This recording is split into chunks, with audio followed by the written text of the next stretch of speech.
kok nggak ada suaranya. Tunggu.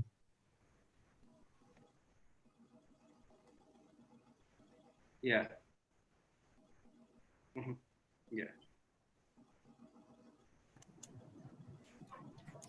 Malam, Titi, halo. Siapa nih, Fitri ya? Iya, halo. Oh, halo Fit. Ini baru ulang tahun ya, Fitri ya. Tombol kangen nih, nanti kita ketemu reuni lagi aja. Gitu ya. Kena ini COVID gimana ketemu?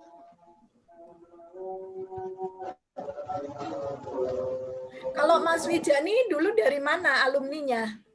Saya mahasiswanya Prof Budi, Bu Fit, Buning, Pak Teguh, semua profesor, semua dosen saya, Mbak. Dari FISIP juga ya? Saya dari FISIP, dari pemerintahan. Ada kelasnya kita. Ya. Adik kelas apa jaraknya? Waduh. Jauh banget. Banget. Kelas tuh ya wong mahasiswa karo murid kok. Mahasiswa karo dosen. Saya berani manggil Mbak, cuman ke Mbak Medelina nih. Kalau ke Buning nanti saya bisa dijewer nanti. He's graduated from Wyoming and also Leiden, Mbak May. Oh, by the way. Wyoming, Profesor Thomas ya? Siapa yang malam ini juga? Pak Thomas Sides. Ya, Mas Adrian ya, kayaknya kita punya video yang lain deh sambil menunggu video yang lain, profil kita yang lain. Ada nggak di Mas Adrian ya? I will show you the Undip profile then. Yeah. Yes, please. I think Prof Budi have it. Just go on, J. Ya, yang barusan kan masih baru ya.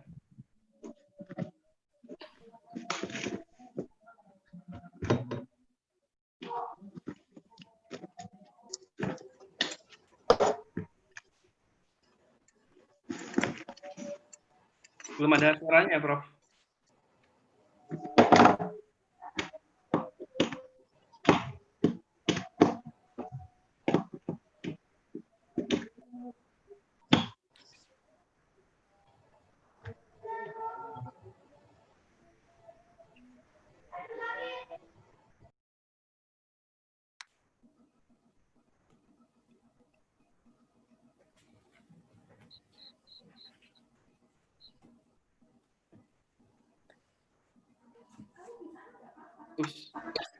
Nggak ada suaranya.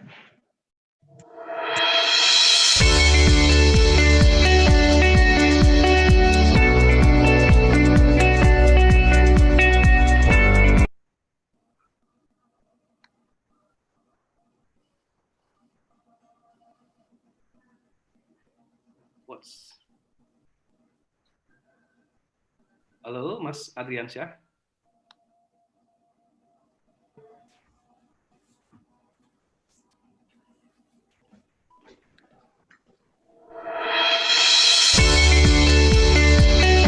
Somebody overtake this.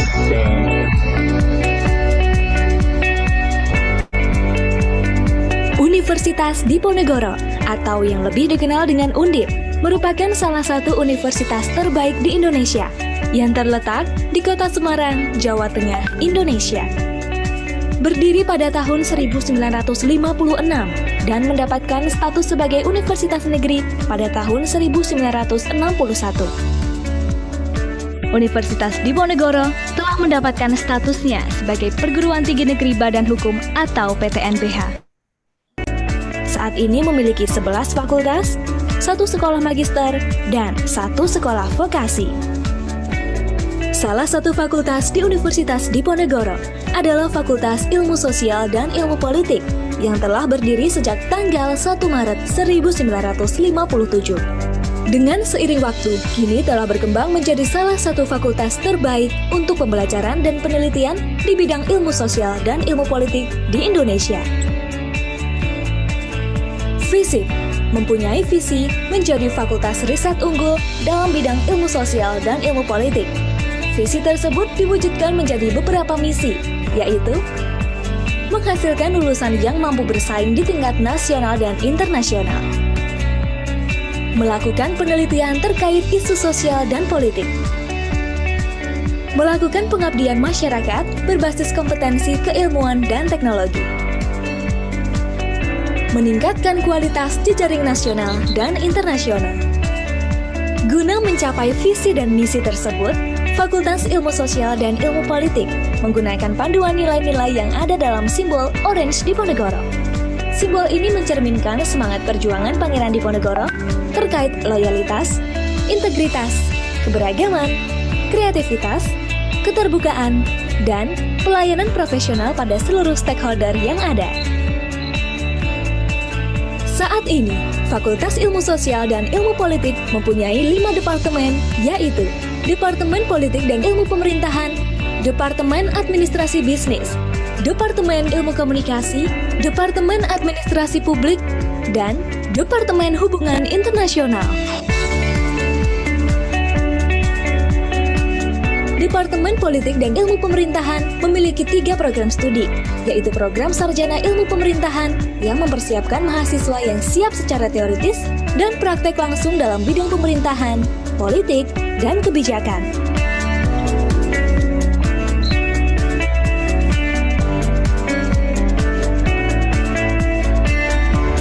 Program Magister Ilmu Politik mendalami konsep, model, dan teori politik lokal, regional, nasional, dan global.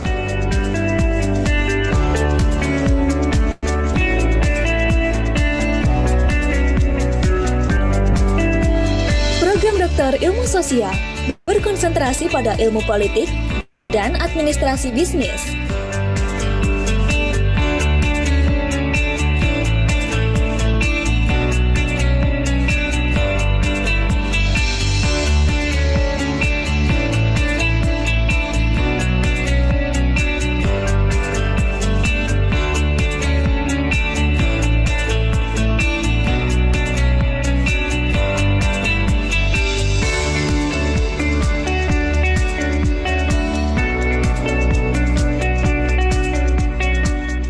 Departemen Administrasi Bisnis yang sebelumnya bernama Administrasi Niaga berfokus pada industri kreatif, pariwisata, perhotelan, kepemimpinan, dan keberlanjutan perusahaan.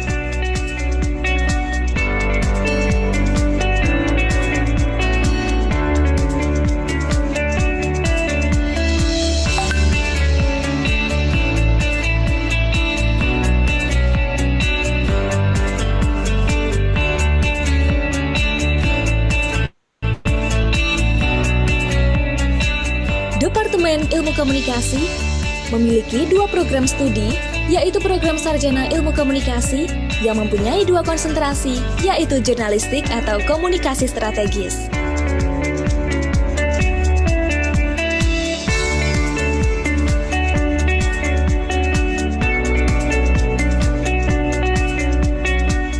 Program Magister Ilmu Komunikasi menekankan pada 2 konsentrasi, yaitu kebijakan media dan komunikasi strategis.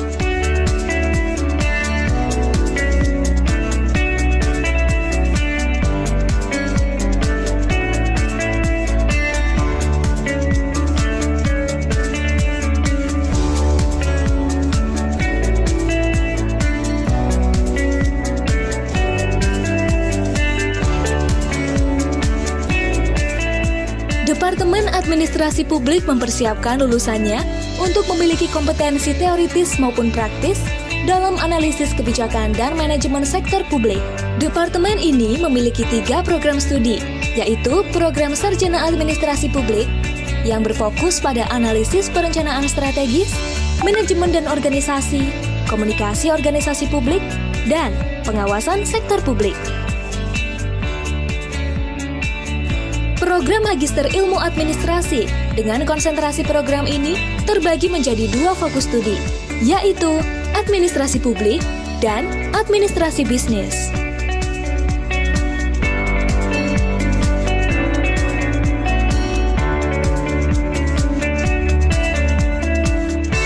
serta program Doktor Administrasi Publik yang bertujuan menghasilkan lulusan yang dituntut mampu mengikuti perkembangan sains dan teknologi dan memiliki kemampuan profesionalisme tinggi dalam studi administrasi publik.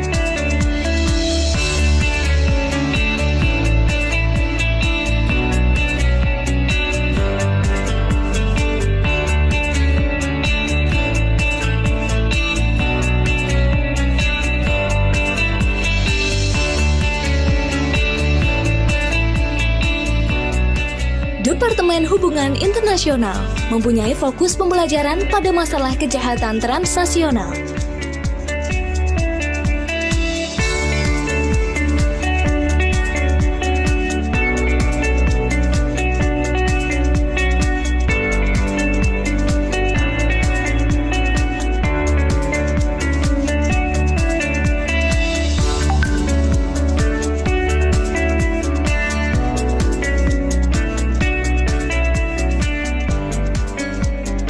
Dengan jumlah mahasiswa kurang lebih 4.000, serta didukung oleh 106 dosen sebagai pengajar dan didukung oleh tenaga pengajar dari para ahli dan praktisi sesuai dengan bidangnya, guna menunjang proses belajar mahasiswa lebih komprehensif. Dengan dilengkapi fasilitas penunjang belajar dan mengajar, yaitu perpustakaan, ruang kelas, ruang audiovisual, teater, dan kafetaria.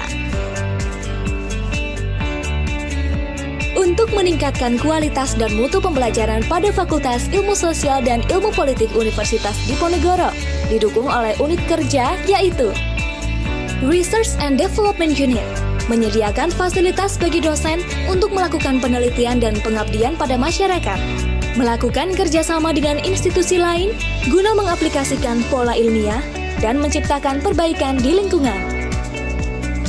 Quality Control. Fakultas memastikan kualitas pengajaran dan fasilitas penunjang belajar mengajar tersedia untuk mahasiswa.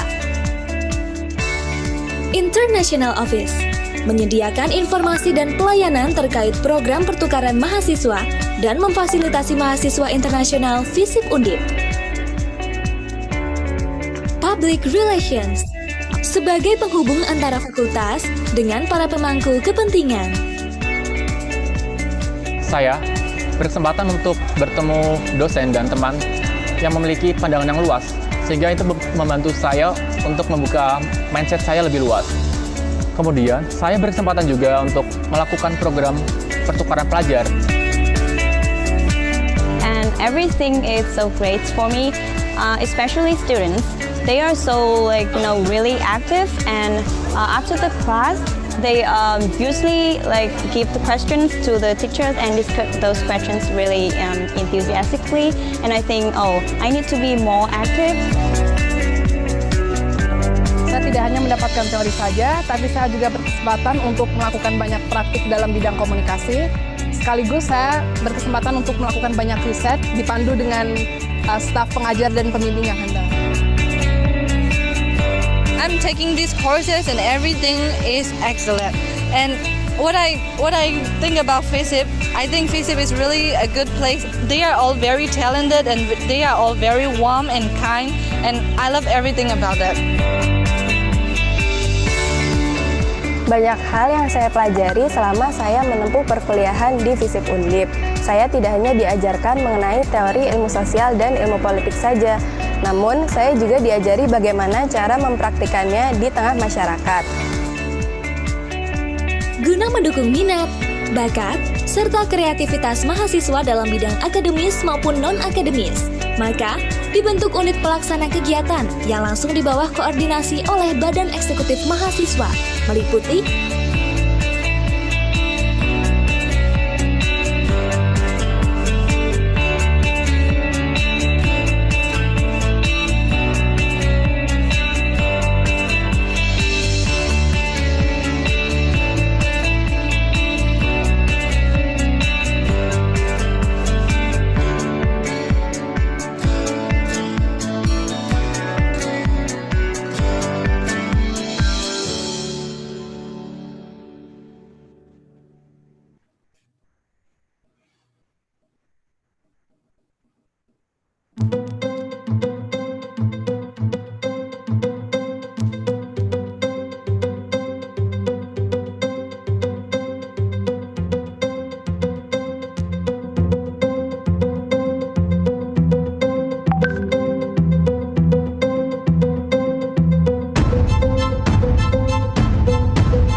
Okay, probably we can start, Vijay, now. Yes, sure, Prof. I think Umi will start. Okay, Mbak Umi, our moderator, could you please start? Yeah. Sure. Ladies and gentlemen, the opening ceremony is going to start in 2 minutes. Please kindly mute the speaker device in order to prevent noises. Once again, please kindly mute the speaker device in order to prevent noises. Thank you.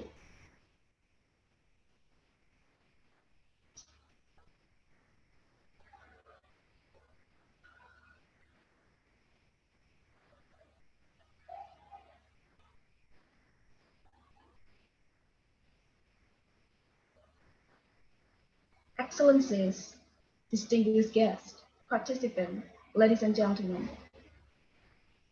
Assalamualaikum warahmatullahi wabarakatuh. Peace be upon you. Good evening. We are very delighted to welcome you all to the WCU Undip International Webinar entitled Uniting in Diversity, Promoting Democratic Culture in Indonesia, held by the Department of Politics and Government Science, Faculty of Social and Political Sciences, Universitas Diponegoro.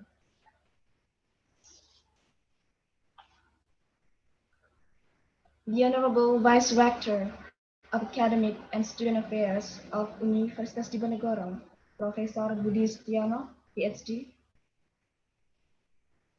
The Honorable Dean of Faculty of Social and Political Sciences, Universitas Diponegoro, Dr. Hardiwarsono. The Honorable Vice Dean of Academic and Student Affairs of Faculty of Social and Political Sciences, Universitas Diponegoro, Dr. Teguh Yuwono. The Honorable Head of Department of Politics and Government Science, Faculty of Social and Political Sciences, Universitas Diponegoro, Dr. Kushandayani. The Honorable Head of Government Science Study Program, Faculty of Social and Political Sciences, Dr. Rina Martini. The Honorable Dr. Thomas R. Sykes from the University of Wyoming, USA. The Honorable Dr. Medelina, the Executive Deputy Director of the Center for Strategic and International Studies, or CSIS Indonesia. The Honorable Dr. Muhammad Adnan from Universitas Diponegoro. The Honorable Mr. Jayanto, PhD from Universitas Diponegoro, and also the honorable participants.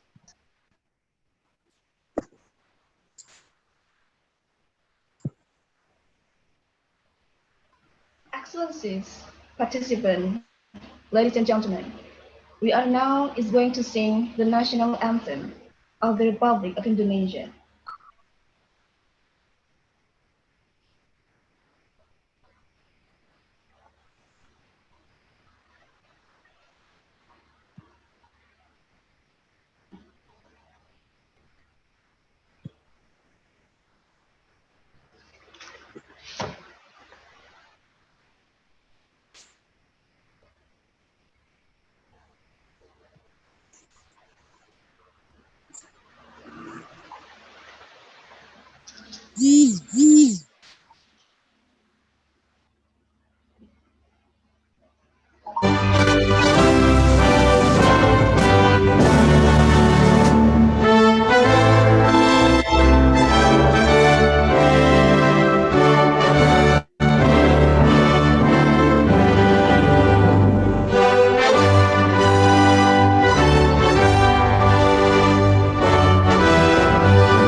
Thank you.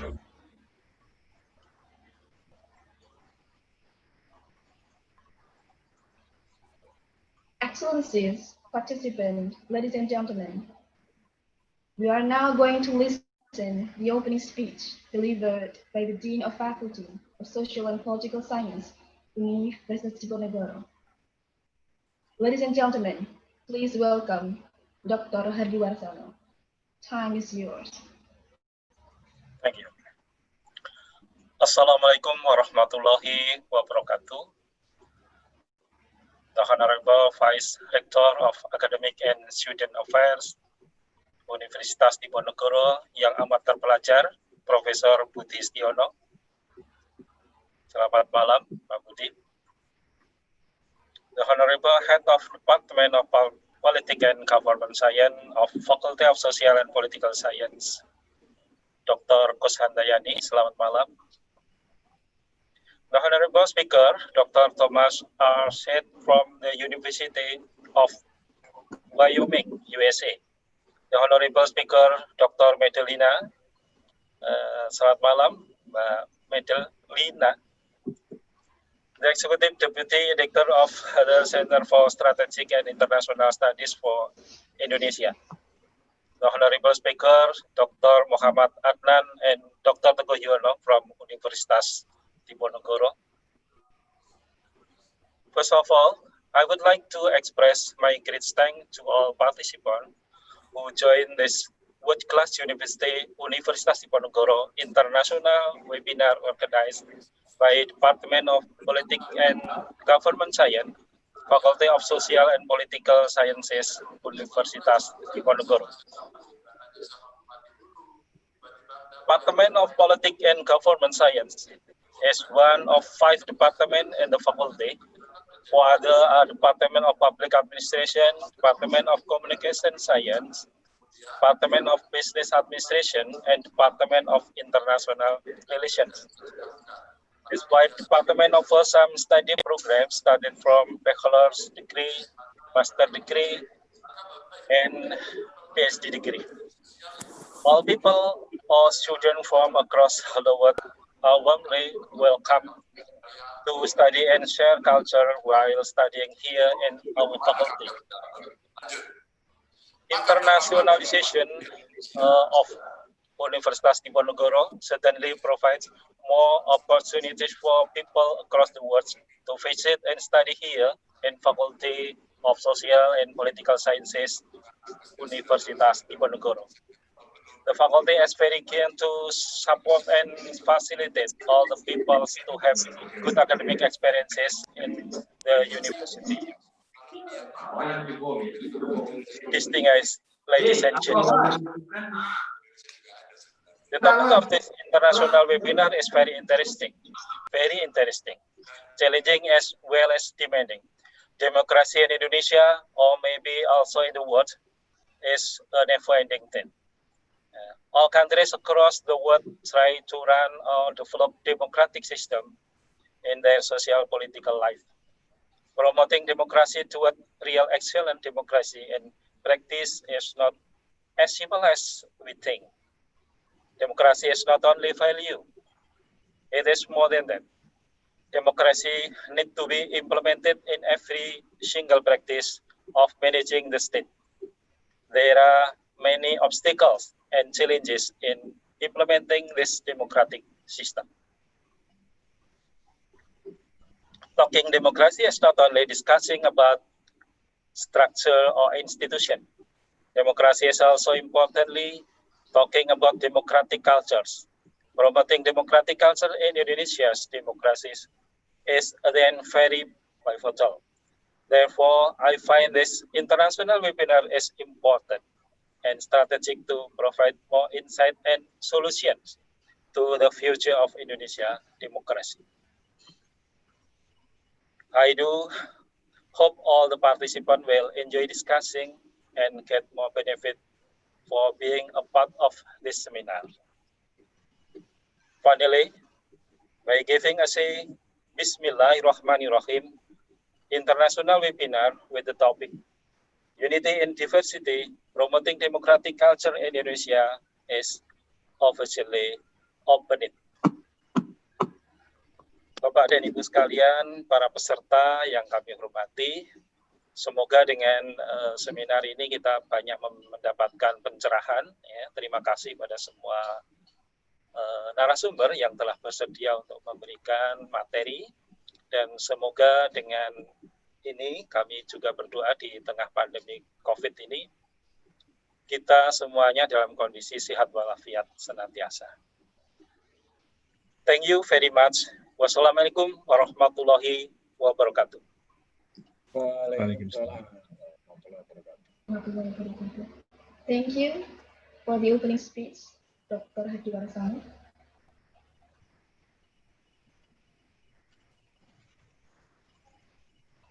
Excellencies, participants, ladies and gentlemen, now we are moving to our main agenda, that is the WCU Undip International Webinar entitled Unity in Diversity, Promoting Democratic Culture in Indonesia. The discussion will be moderated by the Honorable Mr. Udayanto, PhD.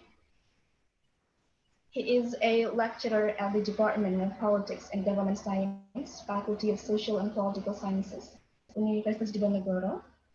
He is now also acting as the Secretary of the Government Science Study Program at Faculty of Social and Political Sciences, Universitas Diponegoro. He graduated from one of the respectable universities, Leiden University of Netherlands, in 2019. So, ladies and gentlemen, please welcome Mr. Udayanto, PhD. Time is yours. Thank you, Mbak Umi. Good night, everybody. Excellencies, distinguished guests, participants, ladies and gentlemen. Assalamualaikum warahmatullahi wabarakatuh. May peace be upon you all. Your Excellency, Vice Rector of Academic and Student Affairs, Prof. Budistiono, the Honorable Dean of Faculty of Social and Political Sciences, Dr.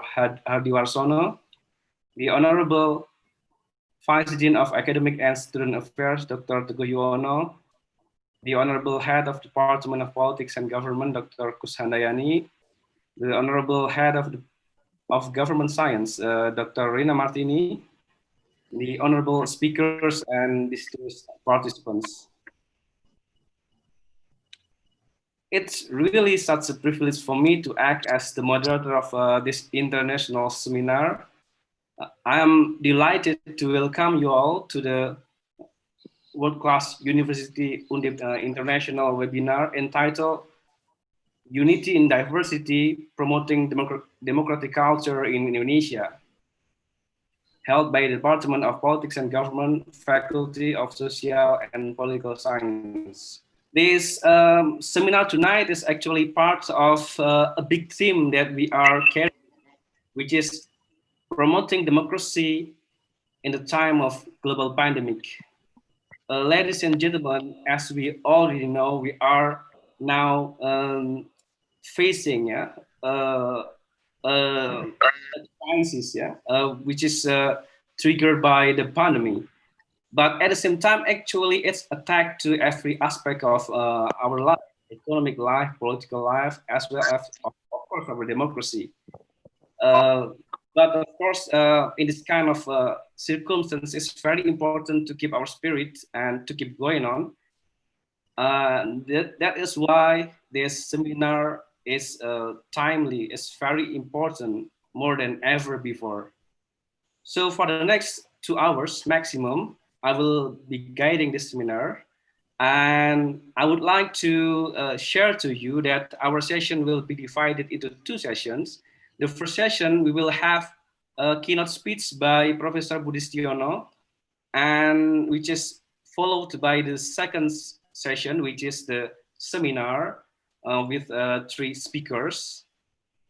But now I would like to, I'm very proud to present to you Professor Budistiono, Vice Rector of Academic Affairs, Vice Rector 1 of Diponegoro University, who is also the new professor in our department after more than 2 decades, I think. because I remember when I just arrived in Undip, yeah, I was taught by Professor Sukarjan back then, and Professor Sukarjan is already Professor Emeritus. And since then, I never saw any professor again, and now we have Professor Budistiono. Hopefully, the next one will be, with us here, Dr. Kusandayani, Dr. Teguh Yuwono, and others will follow. Yeah, we have also some promising young lecturers here. Prof. Budistiono, I remember as I was attending his inauguration speech, yeah, and delivering a speech entitled "Designing Welfare State in Indonesia." Very strong and strong message, yeah, for our time, for this kind of pandemic as well. However, tonight he will be delivering speech related to democracy, which is entitled "Democratic Consolidation in Indonesia." I was when he sent me his PowerPoint, I was so curious, yeah, to know more about it. So without further delay, ladies and gentlemen, please welcome Professor Budistiono. Time and floor is yours, Prof. Budi. Right. Thank you very much, Vijay, for nice introduction for this conference. And good evening, or probably morning in the US, everybody. Our distinguished guest, speakers, and especially Mr. Tom Sid, probably he already joined now, or later will join, because I think it is too early in the US, probably around 5 or 6 o'clock, so then probably he will join later. And also Ibu Medelina and Pak Muhammad Adnan, and also Deans, Vice Deans, Head of Department and Study Program of Political and Government Science, Diponegoro University. It is an honor for me to be to deliver a speech on this conference, and I also want to take this opportunity to express my gratitude to all committee members that working so hard, I think, to make this happen, and also the conference that we hope can be taken earlier, but because of the I think situation. There is some delay on the implementation, but now we are in the conference. So I would like to thank very much for all the committee members who worked very hard to make this happen. As Vijay mentioned, on this great occasion, I want to talk about democratic consolidation, our democratization in Indonesia, prospect and also challenge that we have. And allow me to share, I think better I share better I share from my laptop, Vijay, rather than from the committee. Yes, Mas Aliansyah, please drop it because Prof. Budi will share it by himself. Thank you. So sometimes it is difficult to handle presentation when we are not in the control. Yes, so I think still there is a problem here. I cannot share the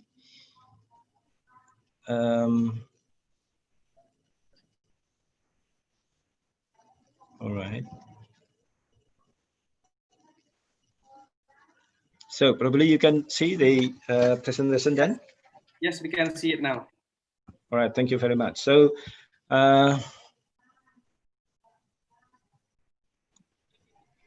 so this is the title of my speech, Democratic Consolidation in Indonesia.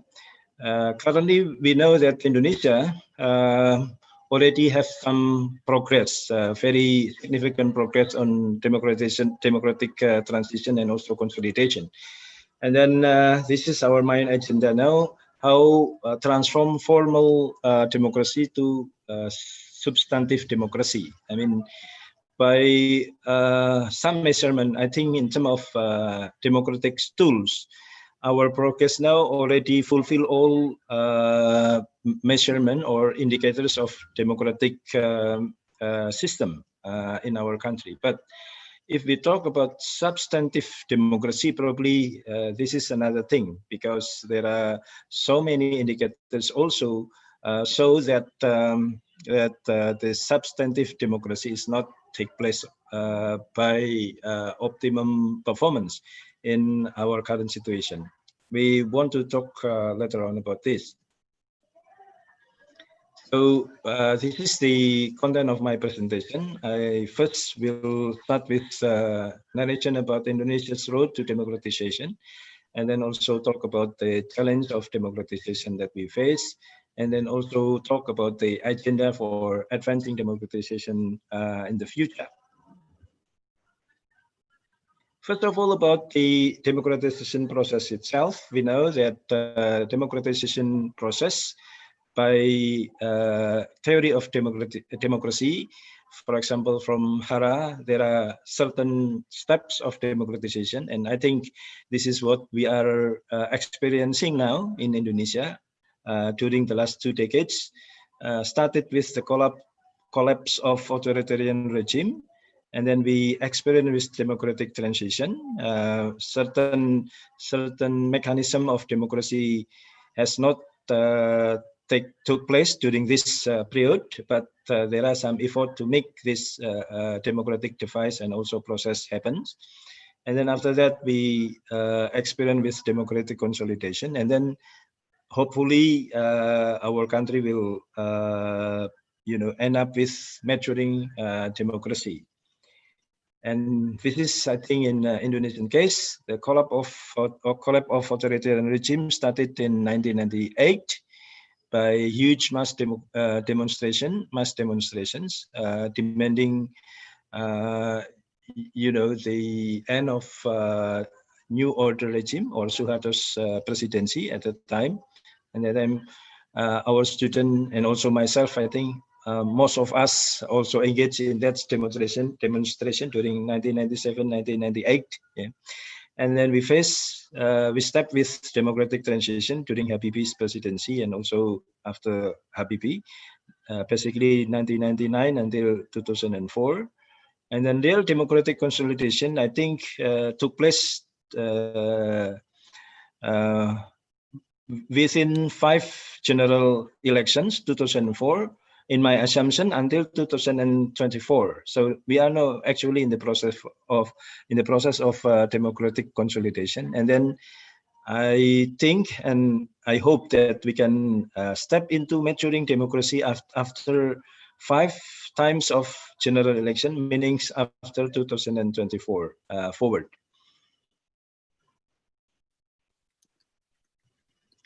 We know that the collapse of authoritarian regime was caused by several variables.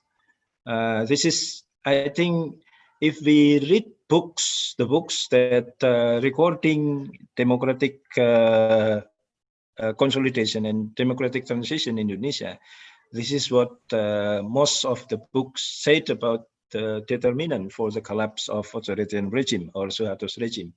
First is that there was elite domination that led to repression and also corruption, collusion, and nepotism.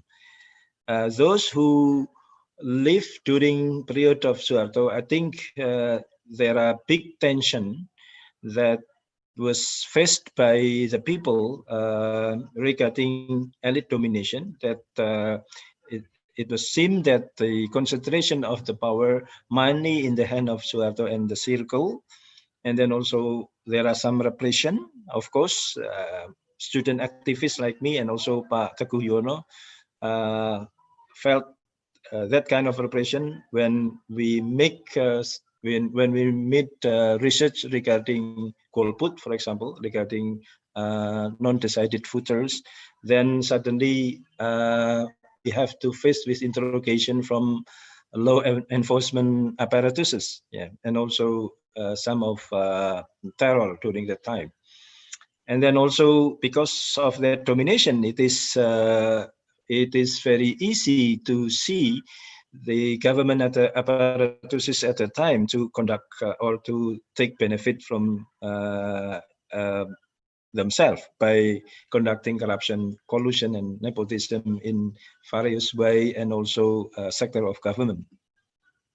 Secondly, the variable also relate to centralistic government that lead to regional and local dissatisfaction at the time. That way, during reformasi movement, I think the demand for decentralization took place very strongly, and then lead to the formulation of decentralization law in 1999.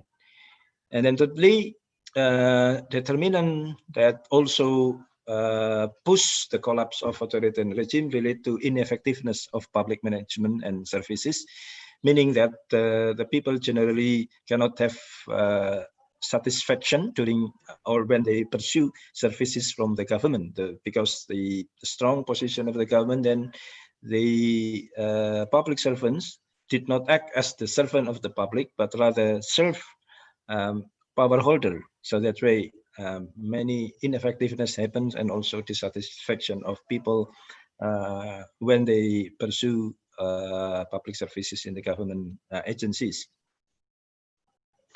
So then, democratization took place in 1998, 1999, and then afterward we experienced some progress of the result of democratization. For example, we experience until now, thanks to God, I think, free liberal environment with the right of speech and association guaranteed by the law. This is something that we cannot imagine or dream even during Suharto's presidency.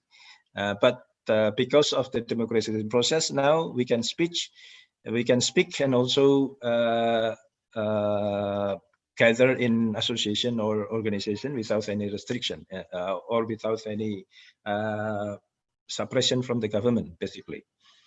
Secondly, we also experience regular free and fair elections already. I think this is already fourth time now we are experiencing quite free and fair elections in compare with election during Suharto's presidency. I think we know already, we're already able to guess the result of election even before election itself take place. Yeah, so it is very luxurious environment or luxurious condition for us to have such a free and fair election after democratization took place in Indonesia, because during Suharto's presidency, I think election is only formal legitimation for the government rather than the way people express their choices, political choices. Thirdly, we also have free media now, removal of media restriction during presidency of Habibie. I think until now still take place. So the media can basically publish whatever appropriate, I think, and also responsible news to the people. Probably we know very much about the restriction during Suharto's presidency. For example, making Tempo and also other newspapers and magazine in Indonesia cannot freely publish any sensitive news regarding government policy. But now I think all media have their freedom to express or to publish any news, even though probably the news is very sensitive for power holders. Yeah.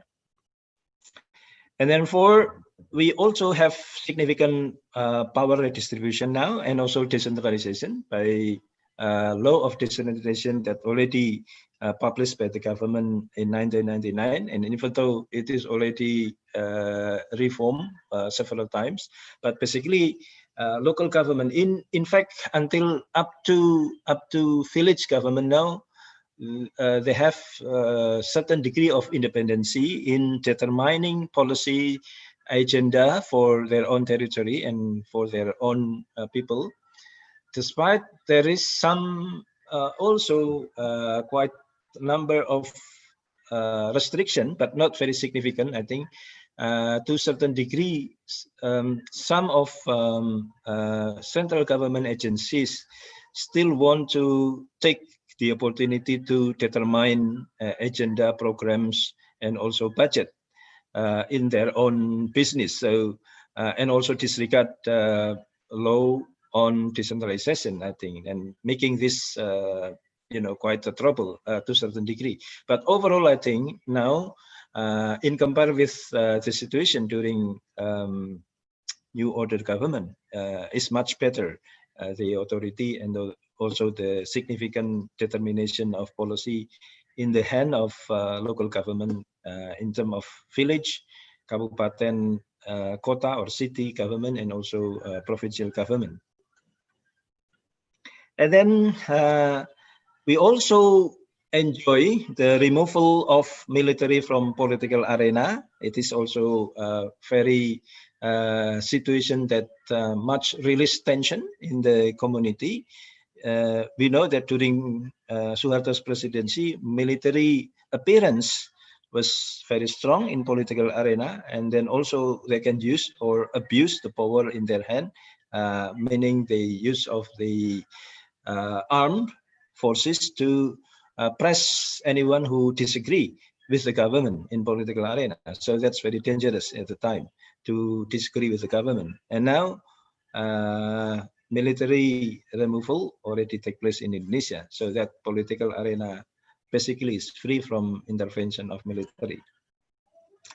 And then this is also very good progress. In terms of political violence, there is a significant reduction, I think, so far. I still remember for the early period of reformation, the early period of democratization in 1999 until I think 2004, there was still a lot of violence, political violence, vertically and also horizontally. For example, we experienced with the conflict in Poso, in Manado, I think in Sampit, and also in Aceh, Papua. The violence was very strong at the time, and also took many lives. Not only vertical violence like those in their territory, but also horizontal violence among political parties. For example, when we experienced some local government election, Pilkada, during 1999 till 2004, I think each political party and also candidates usually organize, like gangster or success team that used to use violence as the way they pursue or they take support from ordinary people. So during that time, for example, when we have a period of campaign, political campaign, for example, most of the road in that area will be occupied by motorist gang or Laskar or every violence or political violence conduct that try to intimidate the the competitive of the election. But now during the last election and also period of local election, I think the violence is not very significant. Not very significant, I think, in terms of the frequency of the violence and also the level of the violence. I think to a certain degree we are very blessing because of this situation now.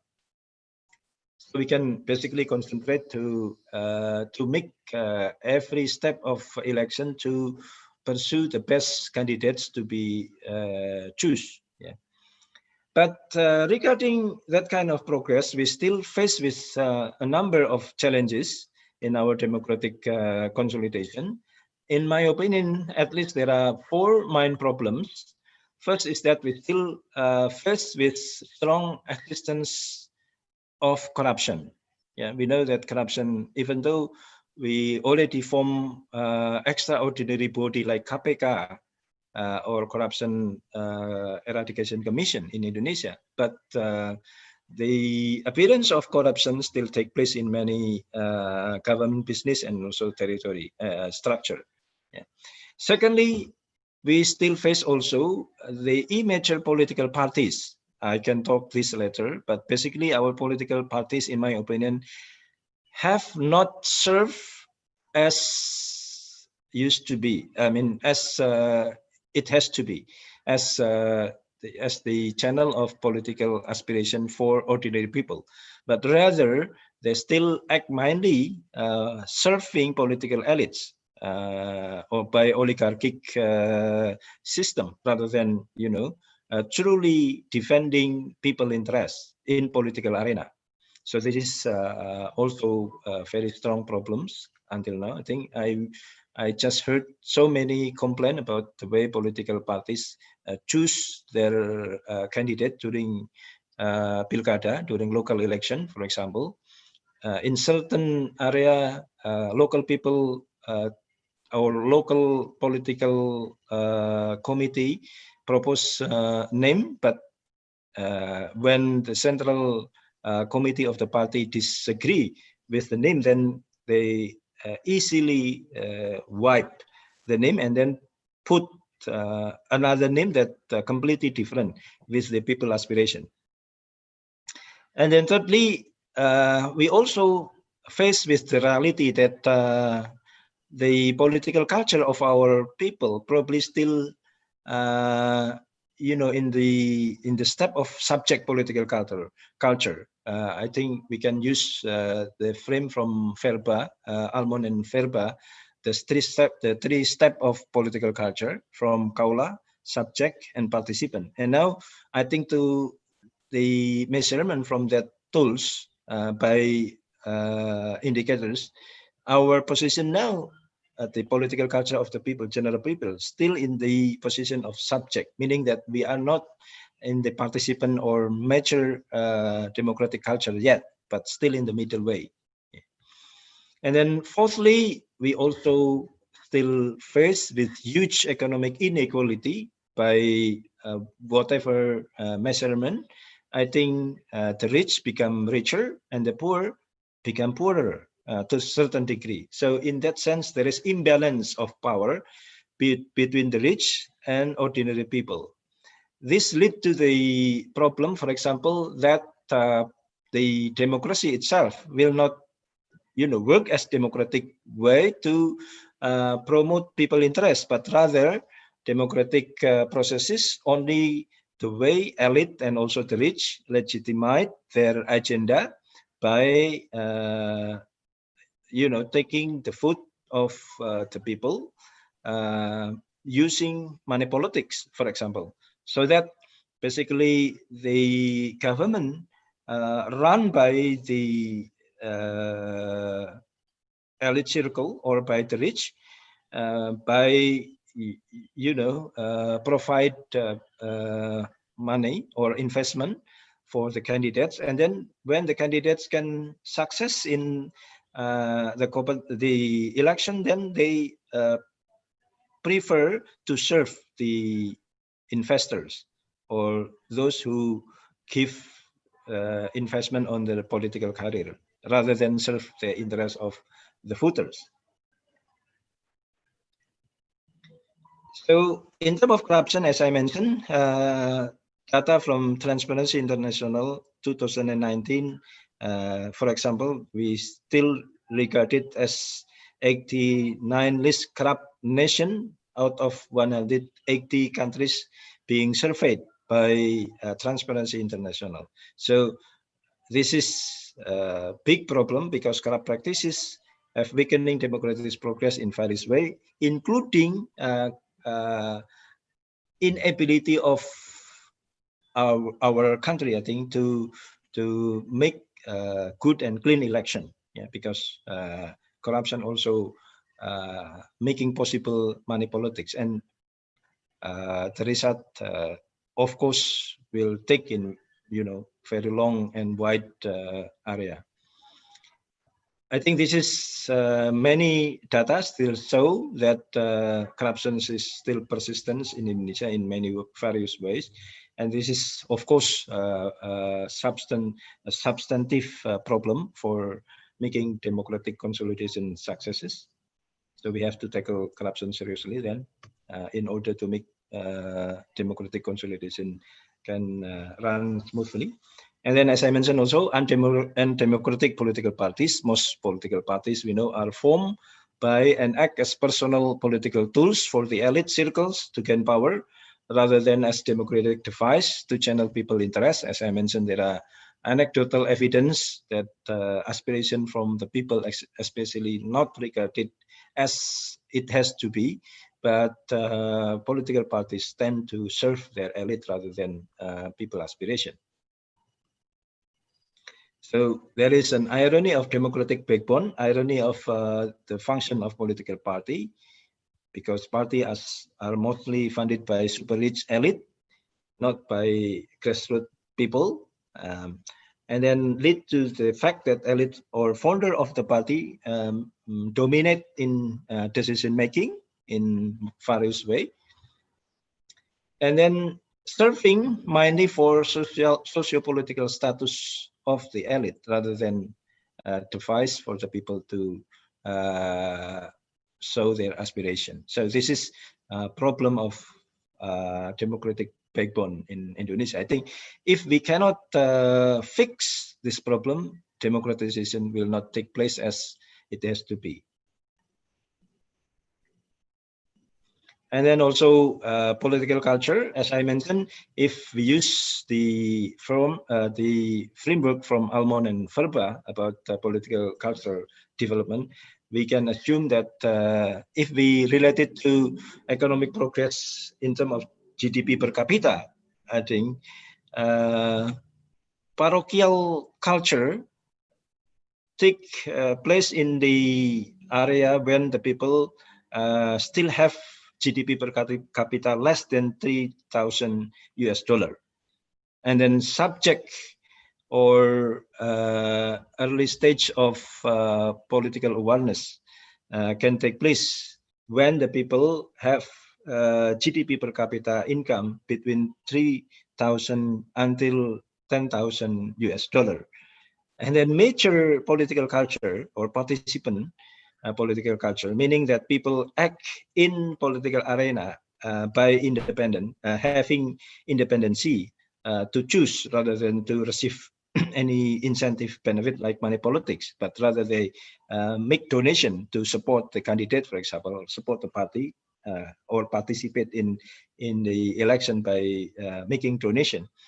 Will take place when people can have GDP per capita at least $10,000. And we are now in Indonesia, the current GDP per capita is about 3,893, according to the World Bank.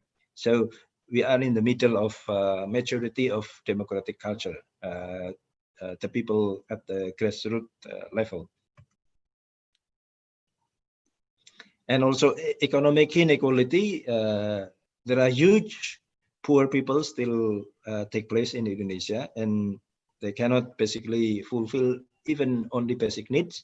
So in that situation, as I mentioned, related to political culture, then they are very reluctant to participate in any democratic process unless they can have an incentive to compensate their off working during the day. For example, if someone usually to take money from hard working in, for example, agricultural area or fishing, and then they cannot work when there is an election, so somebody has to, compensate the loss of the earning, making money politics very easily take place. And then this is a problem for democratization, of course. And then also, as I mentioned, the gap between the rich and the poor is still very strong, even though there are some decrease in last decade. So because of that problem, we have a number of agenda for advancing democracy in Indonesia, basically. In my opinion, at least 4 agenda. that is important to be taken. First is that we have to formulate universal welfare system and economic equality to take or to make sure that every people has the opportunity to involve in political arena. We have to make sure that they should not have any difficulties in fulfilling basic needs, basically in terms of, for example, housing, food, health or health services, education services, and also other basic needs. So, and unless every people can fulfill their basic needs, they cannot make any rational choice or act during democratic process. And then secondly, we have to escalate corruption or escalating corruption eradication, meaning that the way we handle corruption should be stronger and also more comprehensive, not only capturing corrupt officials, for example, but we have to make sure good government system that will not allow any government or those in power can utilize that power for private benefit. And then thirdly, as I mentioned, we need to make reform for political parties to make sure that political parties can function as it had to be as the tool of democracy and also tools for defending political people interest rather than elite interest. And then fourth, I think we need also affirmation of multiculturalism, diversity, and human rights. There are some progress in this sense, but there are some cases that show multiculturalism, diversity, and also human rights still a problem for some of our citizens. So that way, we have to promote this kind of issues. I think in terms of formulation of universal welfare system and economic inequality, in Indonesia, we have not developed this such of welfare system comprehensively. What government doing now in terms of social policy, for example, still in form of charity programs rather than protection of certain standard of welfare for the people. It is not like what happened in advanced country, like in Europe. They have very comprehensive protection for the people in the way that there is not allowed to any citizen to be unable to pursue basic needs. So in this sense, I think this is the problem that first problem that very important to be taken. I often mention that the way we have to organize welfare systems should like what happened in Europe and America. I think in the US, probably Tom later on can talk about this, that basically a state or a country, a nation should be treated or viewed or organized as great society, where the people have obligations in one side, but on the other hand, they also have to be fulfill the rights in terms of protection on at least the basic needs of the people. So obligation, for example, people has to pay taxes, obligate the law, and also participate in defending the nation. But on that obligations, when the people already take the obligation, then they have to be guaranteed to have the rights, for example, to pursue education, to have free health services, and then also other rights of citizen. Secondly, escalation of corruption eradication. I think KPK already done very well in certain degree, but it is not satisfactory enough. So that way, KPK need to further advance their corruption eradication efforts, not only by repression, but by formulating rationalistic accountability system in every single government procedure and services. I think in Indonesia, there are a lot of irrationalistic system still take place. For example, the way we have to make a report of using government budget is too complicated and also too tight, making that there is no room for innovation and also creation for the bureaucracy. And then political party reform to make sure that parties can accountable before the public for every decision that they make, and applying punishment mechanism for the filer to perform. I think to a certain degree, we already know the rumor. Many political parties involved in corruption, their members, and then they use the money from the corruption for political parties' agenda and activities, without any punishment for the party. So this is, I think, very bad for the progress of democracy. Every single party who involve or receive money from corruption should be punished by not allowing them involved in an election probably 2-3 times, yeah, to make sure that we can conduct a clean election. And then fourth, I think strengthening affirmation of multiculturalism, diversity, and human rights. It is very important to make sure there is a protection for minority groups, and also strengthening freedom of association and speech, and also advancing human rights protection, so that any violation on human rights will not take place anymore during our democratic consolidation and further. I think that's all that I want to say to you, present it to you, and then thank you very much for your attention. And I think because I am the key speaker, there is will no question and answer, so that the time I'll return to Pak Wijayanto. Thank you. Yep. Thank you so much, Professor Budistiono. It's really such a thoughtful, yeah, and inspiring talk. I'm really delighted to hear it. So I will give you some key points of Prof. Budi presentation. I think it's it's really good to hear such optimism, yeah, because according to Prof. Budi, we are now already in the state of democratic consolidation, which has been started since 2004 until 2024, and then we will go forward to the stage of maturing democracy from 2024 onward. And then, are you still with me, everyone? Yes, yes, sure. Yeah, I just want to make sure, because just want to make sure that you're still up. Yeah, please drink your coffee, relax, and I will read further.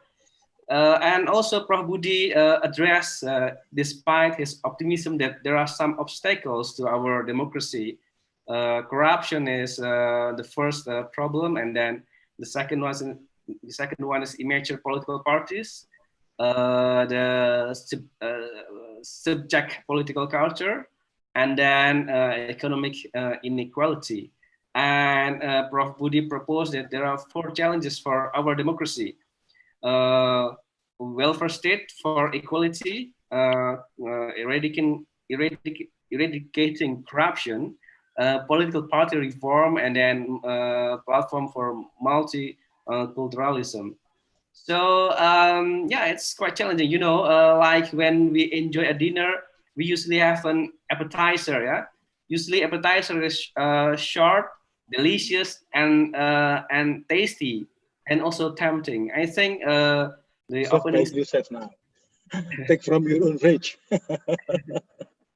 I think this is a good time to the main courses, right? And I think Prof. Budi's speech fits well, yeah, for a teasing. Yeah? So we want to feel more, yeah, about to understand more about the topic.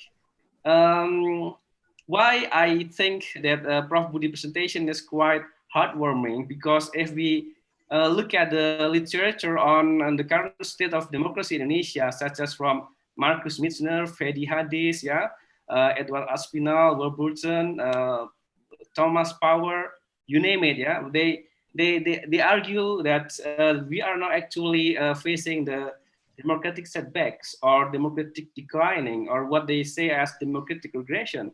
So the view of Prabhuji is contrast to that views, and I think that's of course a subject for further discussion. Yeah, and for that purpose, and with regard to our topic tonight about unity and diversity, promoting democratic culture in Indonesia, we have with us 4 distinguished speakers from all over the world. They are Professor Thomas Ersites from the University of Wyoming, Dr. Teguh Yuwono from Diponegoro University, Dr. Medelina from CSIS Indonesia, and then Dr. Muhammad Adnan from Diponegoro University.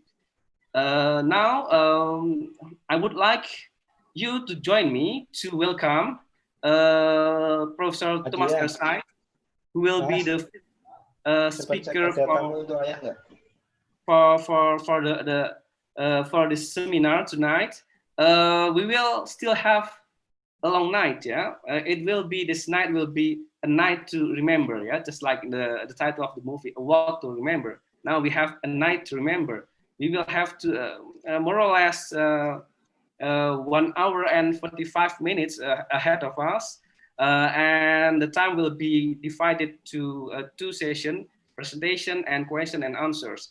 The presentation from the speakers will be around 15 to 20 minutes, and then question and answer until 21:30, and then we follow it with question and answers. Professor Thomas Ersites will be the first presenters. Pak Tom, are you already with us? I'm here. Hi. Nice to see you, Dr. How are you? I'm good. Nice to see you. I think it's not night, yeah? It's still morning there, yeah? It's early morning. Yes. Good morning, yeah? So good morning for people in America, yeah? For Pak Tom, yeah? For Professor Sides. It's such a long time, yeah? Since we last met at 2008, I suppose. Yes, I have much to catch up on with you, so maybe Yeah. we'll be able to talk.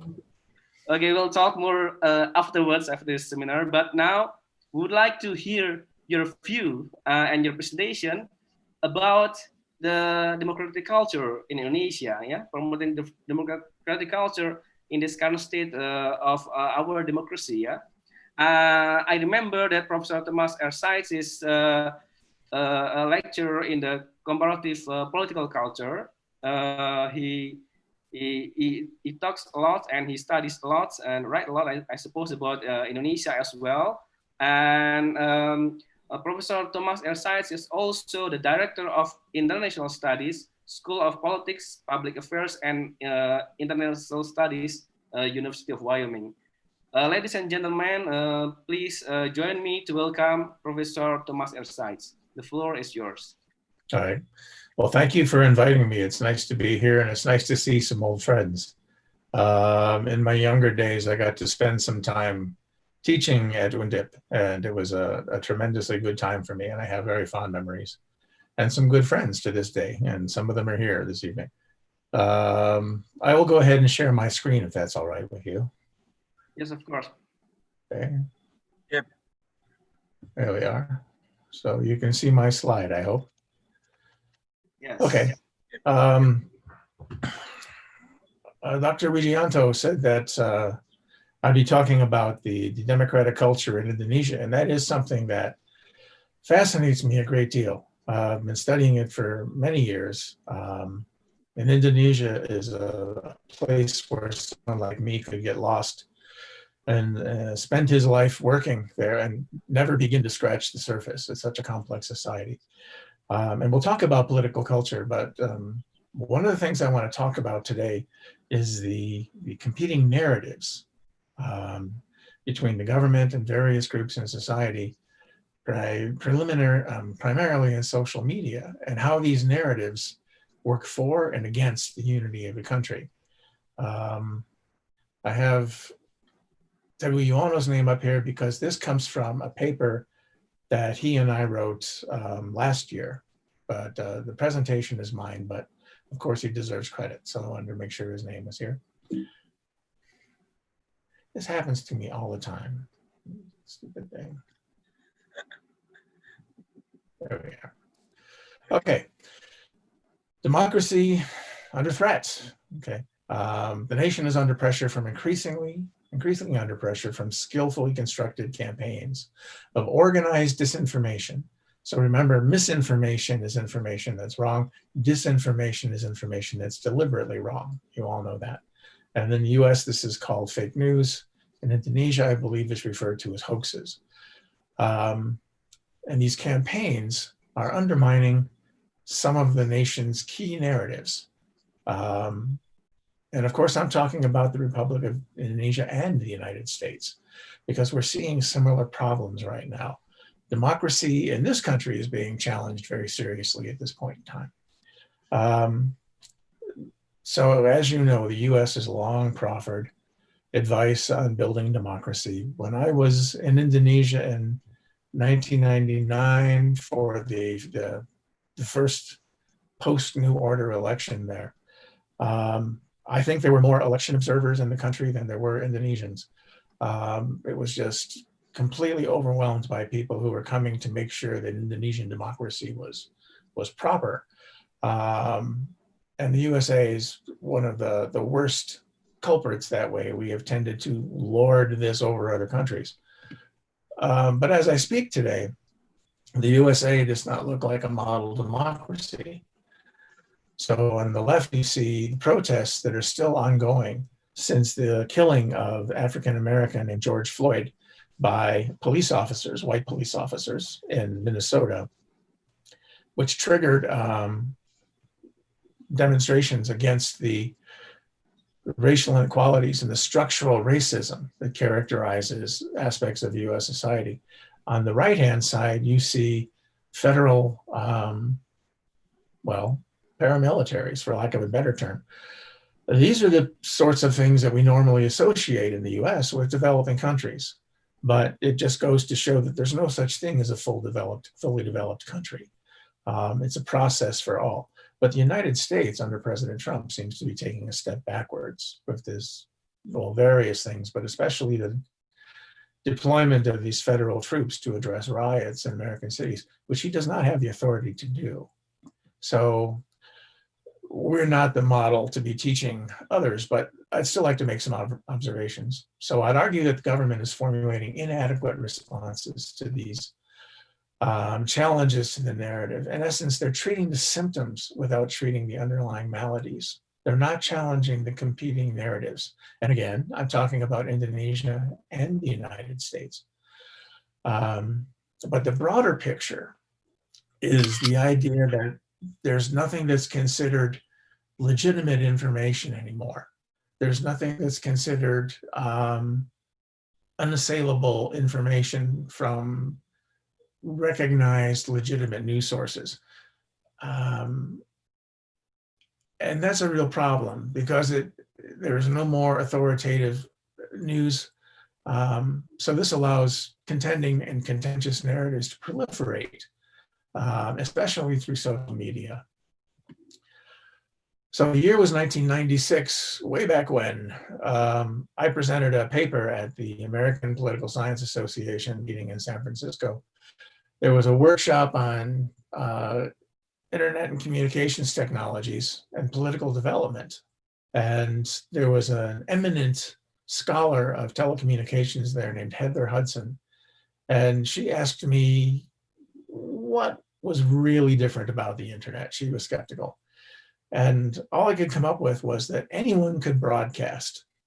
So you have to keep in mind that in the US and most other places, access to the ability to broadcast was in a very few hands. So this was a big change. I didn't realize how big it was at the time. If anybody could broadcast, then broadcasting was no longer special. On one hand, it democratized the transmission of information, so anybody could do it. That sounds like a good idea. The government no longer has a monopoly. Big corporations no longer have an oligopoly of the ability to broadcast. But on the other hand, as I said, it delegitimized authoritative sources where people could go to the news and have reasonable belief that that was true. Finally, it created or broadened formally fringe political groups by allowing scattered elements and like-minded people to find each other. And we see that in the US today with white supremacist organizations, which had largely gone away in the 70s and 80s, but internet technology allowed them to find each other and organize. And this has not been a good thing. So I have a strong interest in nation building. I've published on it. Indonesia is in this book, and I've published some articles in the last few years. Naturally, Indonesia is of great interest. Perhaps it's the greatest nation building project on earth. However, it still goes on in the USA as well, and a lot of Americans forget that. In Indonesia, since independence, any number of leaders have tried to weave together a series of narratives we associate with nation building. And I don't mean nation building in the US foreign policy sense, like we've been doing with not very much success in Iraq and Afghanistan. I'm talking about internal nation building, which is intended to bind the nation together.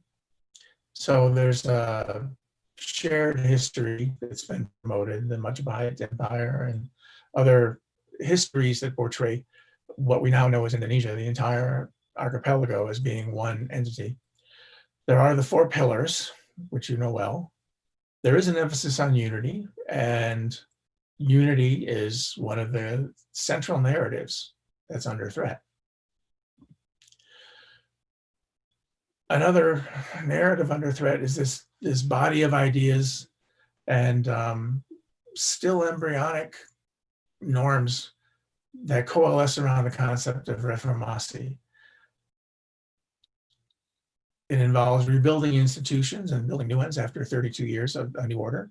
And they focus, originally at least, on decentralization and democratization. So this should be a very powerful narrative to be carried off, to try to bind people together and unify them and moving in one direction for the benefit of the nation and shared values and things like that. But it's being challenged very severely. Last time I was in Indonesia doing research, not last time, but before the last presidential election, there was the concept of the need for a strong leader. This very often was focused on Gerindra and some of their candidates, but still there was this idea that democracy was not necessarily to be preferred to a strong leader. And people would cite Lee Kuan Yew in Singapore as an example of a strong leader who can take the country forward without democracy. There's been a slow growth of democratic ethos. Now, organizations like Gazbang Pol and Mas have been trying to move that forward. It's an enormous job. It's something that Americans and Westerners don't think about, is how do you, for lack of a better word, teach democracy? It's a long, slow, difficult process. And there's been a lot of popular frustration with the process. In my research, people talk about what has democracy changed? The same people get elected. That's less true now than it was 10 years ago, but it's something that still creates frustration. And these are all challenges to this narrative of unity and moving the country forward. So talking about internet and political change, reformasi coincided with the rise of the internet in Southeast Asia. I was living in Indonesia and I was at Undip in 1997 and 1998. So very interesting time to be there, time of great political change. A lot of people, especially young people, were making extensive use of Warnet for access to the internet and also to meet. So they were real hotbed centers of political discussion and political thought and such forth, and criticism of the Suharto, the New Order regime. At the time, scholars in Indonesia and outside of Indonesia welcomed the internet for its potential to create new political space, especially in places where political space was limited by the government. And this was a great idea. But the question is whether it was really an enduring beam of sunlight or if it had a dark side as well. Excuse me. So Medelina Lim, who's written extensively on this, originally wrote about the new political space as a convivial environment. However, her perception and that of others changed over time. It was perceived as a darker, more hostile environment. Anonymity replaced transparency. So instead of people revealing themselves to each other, there was an anonymity, a wall of anonymity that went up, which allowed people to, as Lim put it, have the freedom to hate. The internet provided a free market for ideas, and that's what Westerners have always said about it. But different communities assigned different meaning to these ideas. That's always been seen as a key element of democracy, is this free market of ideas. But different communities have very different interpretations. One of my old professors told me once that history is competing versions of the truth. So there are always different narratives out there vying for attention. What's changed in recent years is their ability to broadcast and gain new followers. John Guinness and his colleagues, Abbott and Wagner, they talk about the role of context, the idea that some of these challenges to the narrative are more effective in some political cultures than others. They reflect the experience of those cultures, and that's always a big belief of mine, is that cultures are built of ideas, and ideas are shaped by experience. Reforming Indonesia was vulnerable to disinformation campaigns for two key reasons. At least that's how it looked to this outsider. One was there was a great deal of mistrust over the traditional media following the fall of the New Order, because they had undermined the idea that the news was a reliable source of information. And that's true in a lot of post-authoritarian societies. Another was this rise of new and largely unfettered Islamic activism that took place after the fall of the New Order, which had been regulated and at various times suppressed under the New Order. And also it coincided with this deeply held view that Islam itself was under attack. And the person who did most to promote that idea is this fellow here, George W. Bush, who within 2 years launched major wars in 2 separate Islamic states. Not surprisingly, giving Muslims throughout the world the idea that the United States was at war with Islam, that sort of thing. That wasn't the case, but it was easy to see why people would get that perception. So as I get near the end of this, what is to be done? Governments, your governments, anti-hoax campaigns are increasingly aggressive. But there's been a focus on pursuing the person or the group who posted disinformation while not addressing the basic challenge to the narrative. And that's the key, is trying to undermine some of the contending narratives. So again, many hoax posters are from what the government calls aggressive Islamic groups. It's very difficult to define. Islam is so complex. But the story is that these Islamic groups managed to spin attacks on themselves into attacks on Islam itself. They reinforce the narrative that Islam itself is under attack. And this is very powerful because this is a very sensitive issue with so many people. The government tries, but doesn't do that much, to isolate hoaxes from mainstream Islam.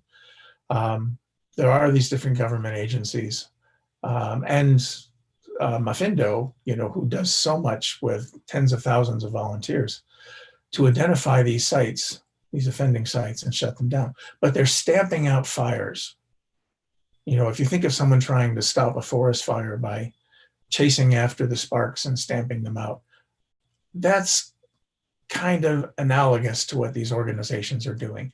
Again, they're not addressing the key narrative. So political struggles have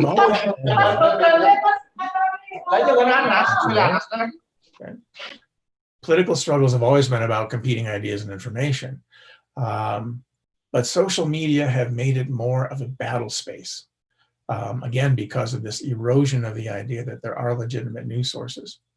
So more of a battle space in every single way. And it's also a battle space in which foreigners can strike largely anonymously. So here's the Mueller report. And as you can see from the title page, the Mueller report was not really about President Trump's involvement with the Russians. It was about the Russians' involvement in the election. And everyone's elections are vulnerable, including Indonesia's. And ours is going to be in less than 100 days. And very little has been done to protect it from the Russians, the Chinese, and the Iranians.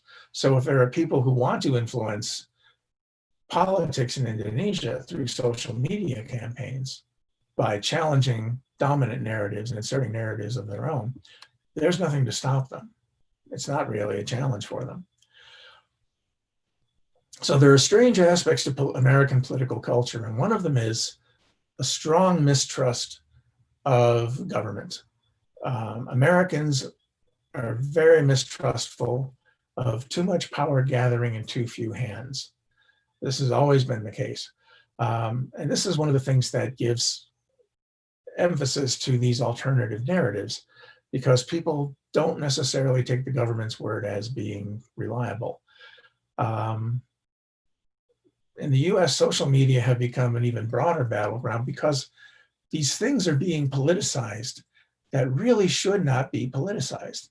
Never in my life, and I'm pretty old, never in my life have I seen the politicization of a disease. Normally, when there's a disease threat, people mobilize, they attack it, they take safety measures. And if you've been watching what happens in the US, we have a very strange set of contending narratives. The president's own scientists are saying that the disease is serious and it has to be dealt with. The president himself at the same time says that it's not. People should just go out and participate in the economy. It's like a flu, that sort of thing. So I've never seen that kind of politicization where this becomes a political statement. If you wear a mask. A lot of people on the political right see that as disrespectful to the president because it's become so politicized. As you see in the picture, they say the mask is the new symbol of tyranny. Now, the people on the left are kind of crazy in their own right, doing the same thing. They have politicized the idea of vaccines. They do not get vaccines for their children because they think either it's poison or it's a government plot. So that's become politicized as well. And as a result, we have children in the United States dying from childhood diseases like measles, which had been largely eliminated before this movement started. So it's very easy for these contending narratives to take hold here and gain a great deal of political influence. And I suspect the same thing is true in Indonesia, not just with Muslim organizations. That's what the West focuses on, but with any number of elements in society to whom unity is not really their most favorable condition.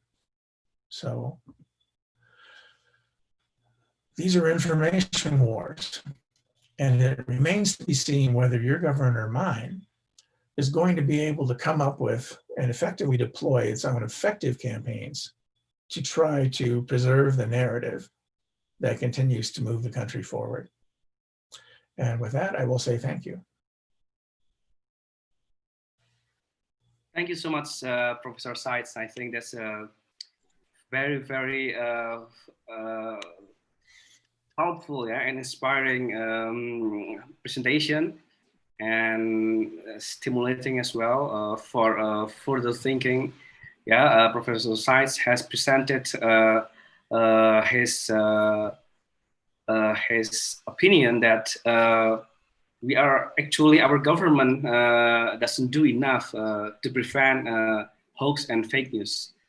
And while agreeing that now America today, perhaps, not perhaps, no longer, and I guess he's very sure about it, a model for democracy anymore. But I think what happens in America still, we can learn a lot, perhaps in a reverse way, not to prevent the things that happen in America to happen as well here.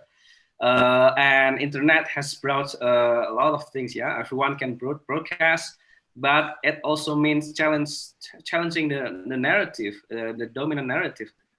Even though sometimes I wonder, perhaps because I feel still young.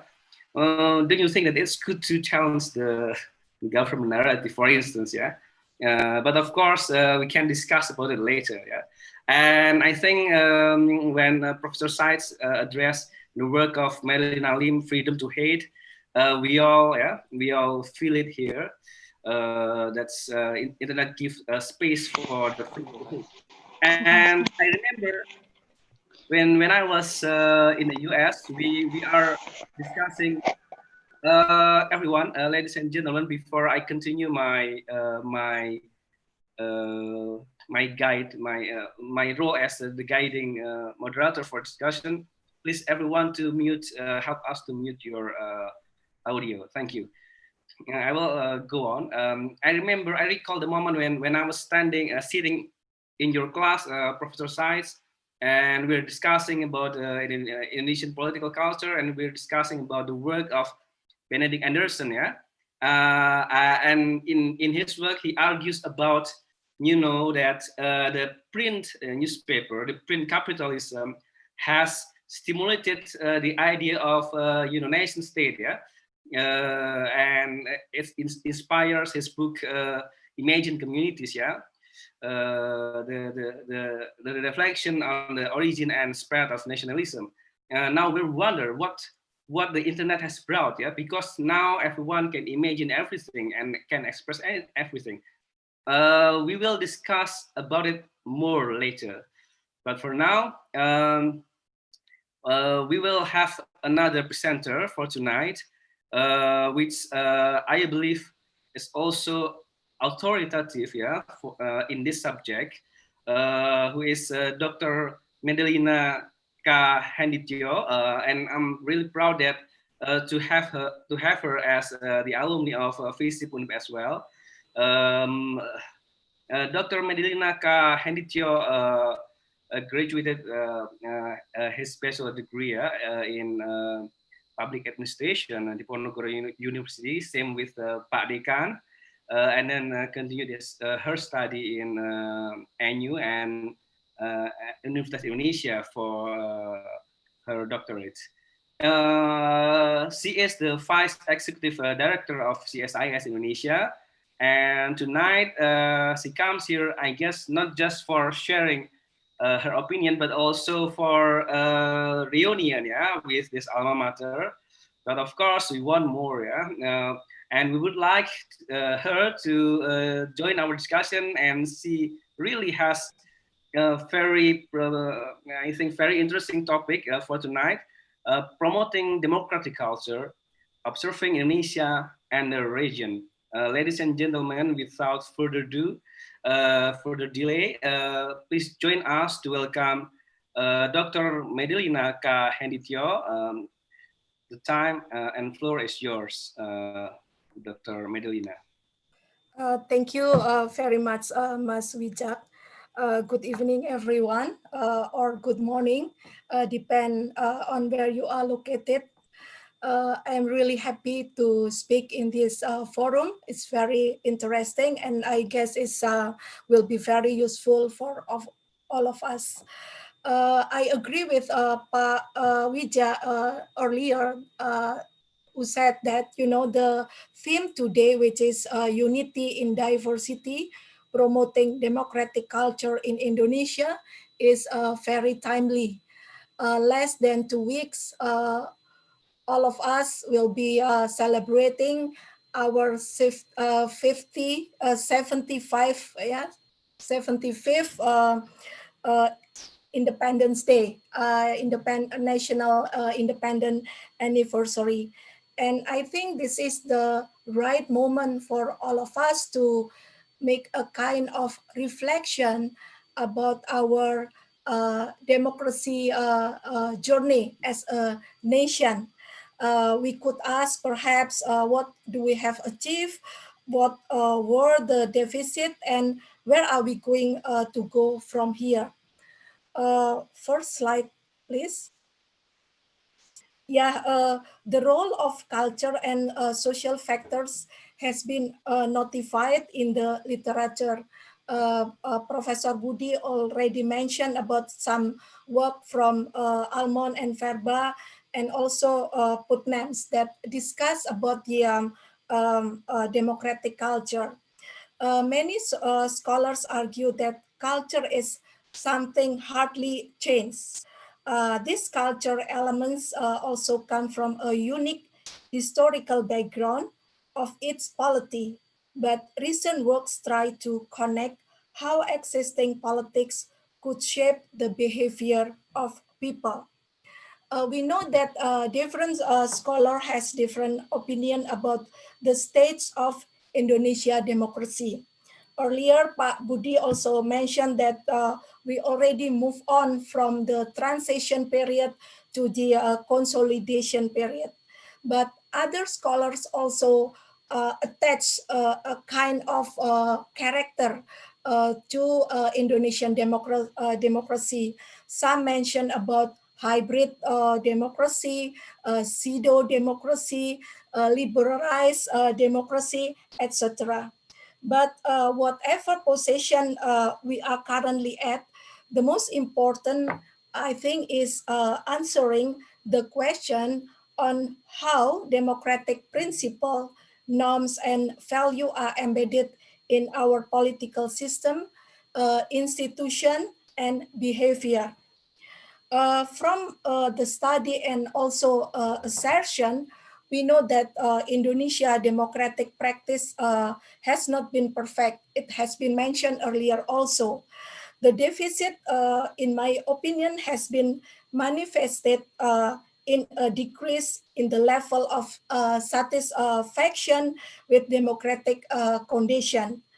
A study shows, one study, I think it's conducted by Saiful Mujani, that, for example, in April 2019, the satisfaction level of people to Indonesia democracy around 74%.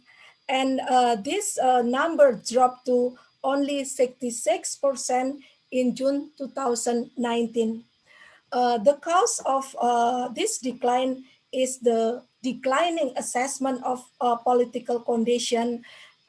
People also disappointed about the security and also law enforcement. Bad record about our democratic practice can also be seen from the attitude of intolerance, which tends to fortify in the last 2 years. Violence against vulnerable minority, destruction and burning of churches that were apparently ignored by the state not only violated the constitution, but also violated the civil and political rights of citizens, who become the essence of democracy. Slide number 3, please.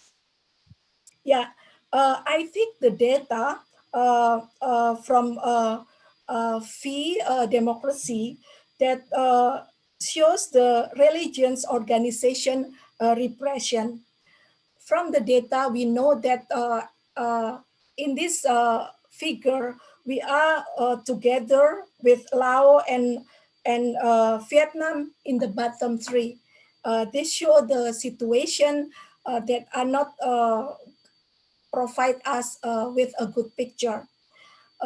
We also can see from the next slide, slide number 4, that we found a similar situation in freedom of religion. where the index for Indonesia in 2000 is slightly better than that of in 2019. This reflects the decreasing situation in the area of freedom of religion. We also found a situation where polarization within society stem from strong competition during presidential election between Pak Prabowo and Pak Jokowi. Until now is still not disappear and remaining.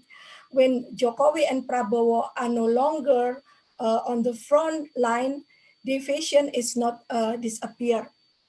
The temptation to resort to regressive identity politics and opportunistic populism have formed grouping and division of the elite, and also hardening divisions between different political communities on the basis of mostly ideology. I read one article written by Ross Tapsell.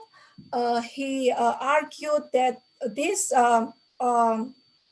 polarization pretty much colored and boosted by the social media.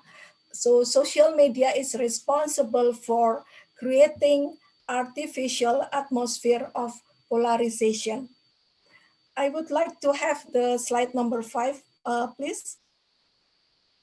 Yes, another important element of democratic culture is, I think this is before that, yeah.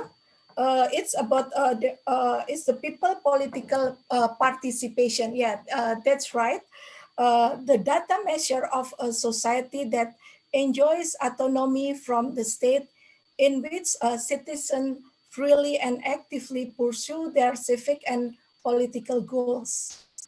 The figure shows Indonesia is on top to all countries in Southeast Asia from the year 2000 and 2019 compared.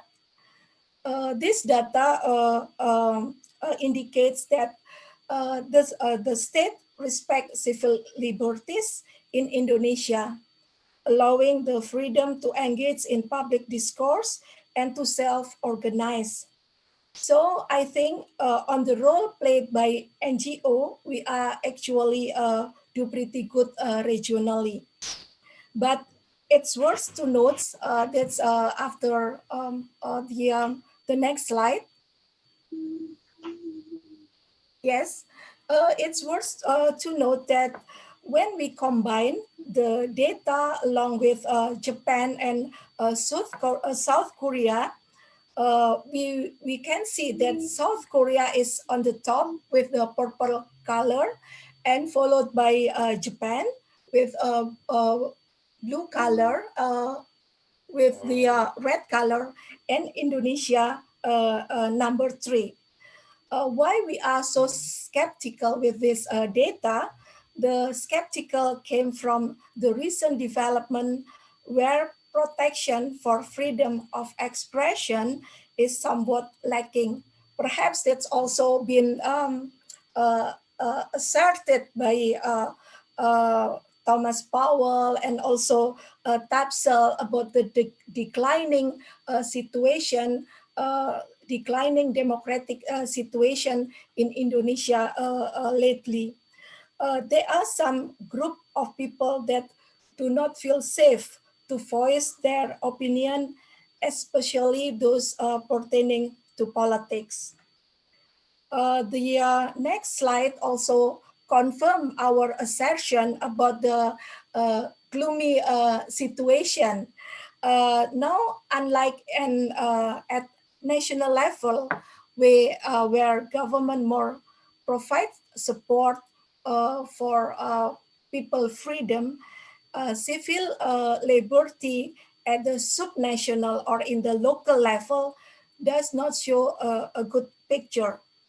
Indonesia is at the bottom compared to other countries in Southeast Asia. We are at the bottom 3 along with Burma, which is we know, remember Rohingya case, and also with Thailand, where the military junta prevails. This is a rather sad picture of civil liberty in our country. The unevenness of civil liberty at local level means that there are variation in terms of quality of democracy in Indonesia. Some are good, some we are not so sure, and perhaps even not good or bad. Why such thing happen? There are many possibilities that cause the situation at the local level is not good as in a national level. For example, is that perhaps the salience of political identity? Is it because religious persecutions, or is because repression towards media? Many things can happen, but unfortunately, we cannot make a general conclusion toward all the subnational in Indonesia. What we know that the situation is not as good as at the national level, but still we have to remember that one daerah is different with other. Another deficit is on the slide number 8. Another deficit I'd like to show you is on the barrier to entry for political formation, which is quite decreasing since 2018. This is perhaps, if we remember the introduction of political law, which requires political party that want to form a new political party, they have to have, almost a local office in all district in Indonesia. Also, we know the standard for parliamentary threshold and also electoral threshold has been set higher in the last election. This trend have served to unbalance the democratic playing field, limit democratic choice, and reduce government accountability.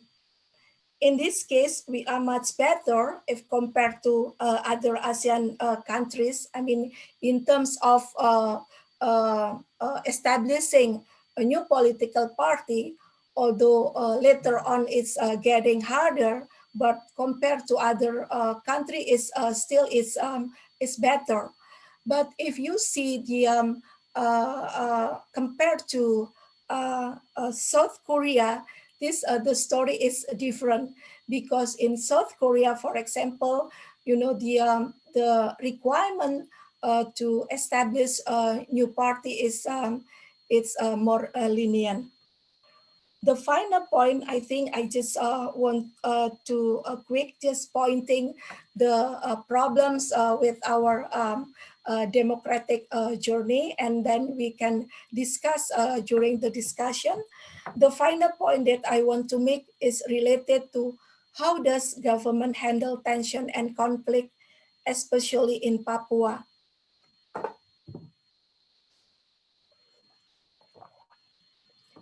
With almost the end of Otsus 1, Otsus we know it's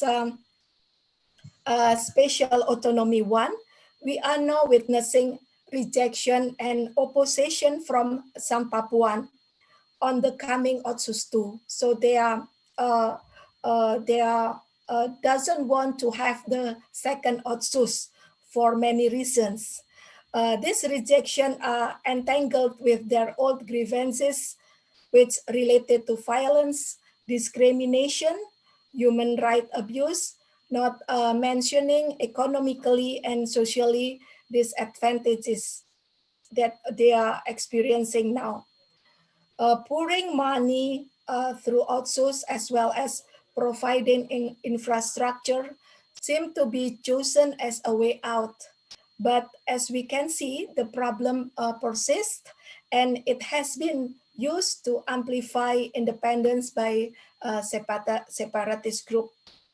For people that had been in violence, brutality, and injustice for a long time, getting money and goods and infrastructure only are not enough. Some of Papuan now even feel that they are minority in their own land because of enormous influx of migrants to Papua from other part of Indonesia.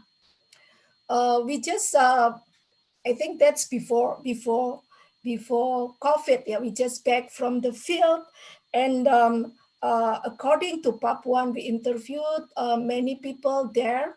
They said that migrants coming from other part of Indonesia know and took everything and left Papua nothing. Of course, this perhaps little bit exaggeration, but the big disappointment of Papua has been there for a long time, and Papuan has many other unhappy feeling.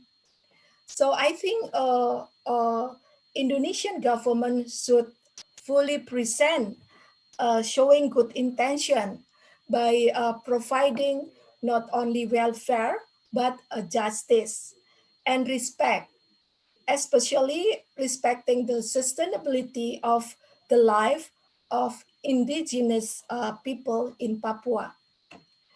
To close my talk, I want to cite a statement that in the perspective of democratic culture, democratic stability is determined by two elements that at first seems contradictory each other. First, the element of active, which recommends a political participation of a citizen. Second, the passive element, which needs to tolerance and trust between citizens. The combination of these two elements of democracy will form a moderate political culture that guarantee the consolidation of democratic regime. All those from the data that briefly I show you, all those liberties and participatory components put Indonesia in a better position in the region.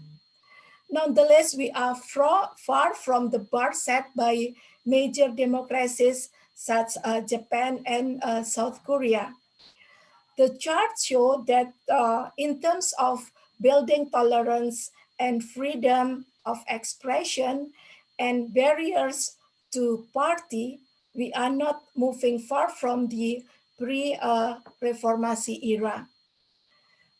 Finally, democracy does not only involve the presence of democratic values in society, but requires the means to practice those values. Civil society actors should grab the opportunity to participate in the country's political life, to balance power among Indonesia's oligarchy and civil society, to craft plurality in democracy. Thank you. Well done. Thank you so much, Mbak Medelina.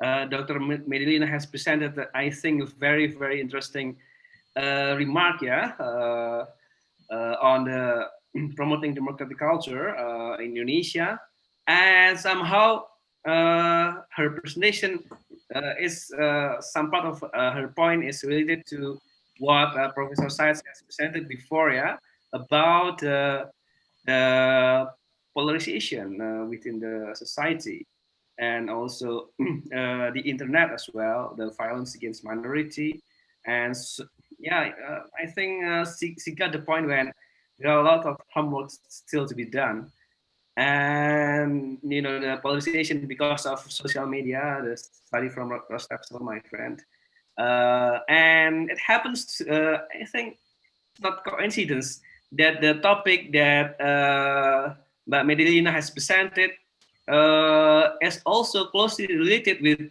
our next speaker, Dr. Muhammad Adnan. He is an expert of Islam and politics, my senior, Pak Kiai Adnan.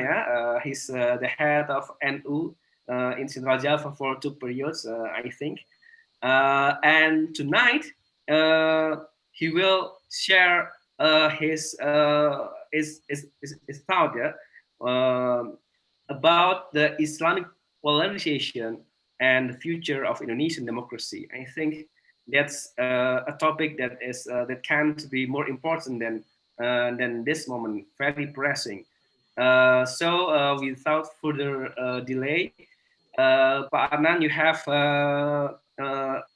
about 15 minutes maximum, because now we start to running out of time.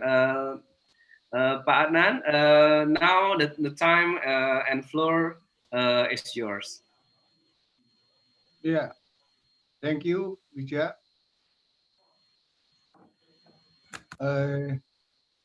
Good evening, guests and participants. Good morning, Pak Tom. Do you see my PPT? No, Pak Adnan. Not yet. We your face. Okay. I know. I'm trying. Okay.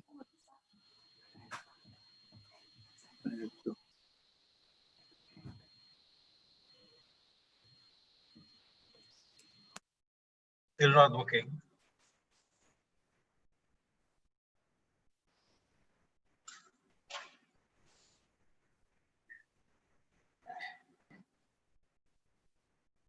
Do you need And our now? help? Do you see? No, still not seeing it yet, Pak Adnan. Not No yet. problem. Or maybe Pak Teguh first. Okay then. I'm the last. Okay. Okay then, Pak Teguh first. Pak Adnan, you can send your PowerPoint to us. So in case you have trouble, Okay. we can help you. Okay. Yeah, you can send it to Yes. me. Now, ladies and gentlemen, we will have Dr. Teguh Yuwono, our Vice Dean 1. Pak Teguh will be presenting a very interesting topic about Indonesia and global democratization, consolidating or consolidated. Pak Teguh, the Yes. time and yours. Okay, thank you very Maximum. much. Yes, I know it, 15 minutes. Okay, Assalamualaikum warahmatullahi wabarakatuh. Thank you very much, Pak Wijayanto. First of all, I would like to say hello to my good friend Tom from Wyoming, from Laramie. Nice to meet you again, Tom. And hope everything is under control. With we have no difficulties to see offline, but I think we can then still continue by online or WhatsApp or maybe email. Once again, thank you very much for joining with us from Laramie. Secondly, I would like to express my thank you to all participants, my colleague from Association of Government Science Lecturers across the nation. I think also the attendant, the student from Libya. I think we got participants from Libya also. We have participants from Madagascar. So thank you very much for joining with us. The student also, Vice Rector for Academic and Student Affairs, Dean of the Faculty of Social and Political Sciences, and also Head of Department of the Politics and Government side. Let me start with my presentation. I would like to share the screen.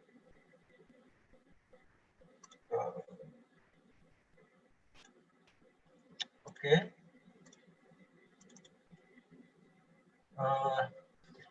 would like to start from this.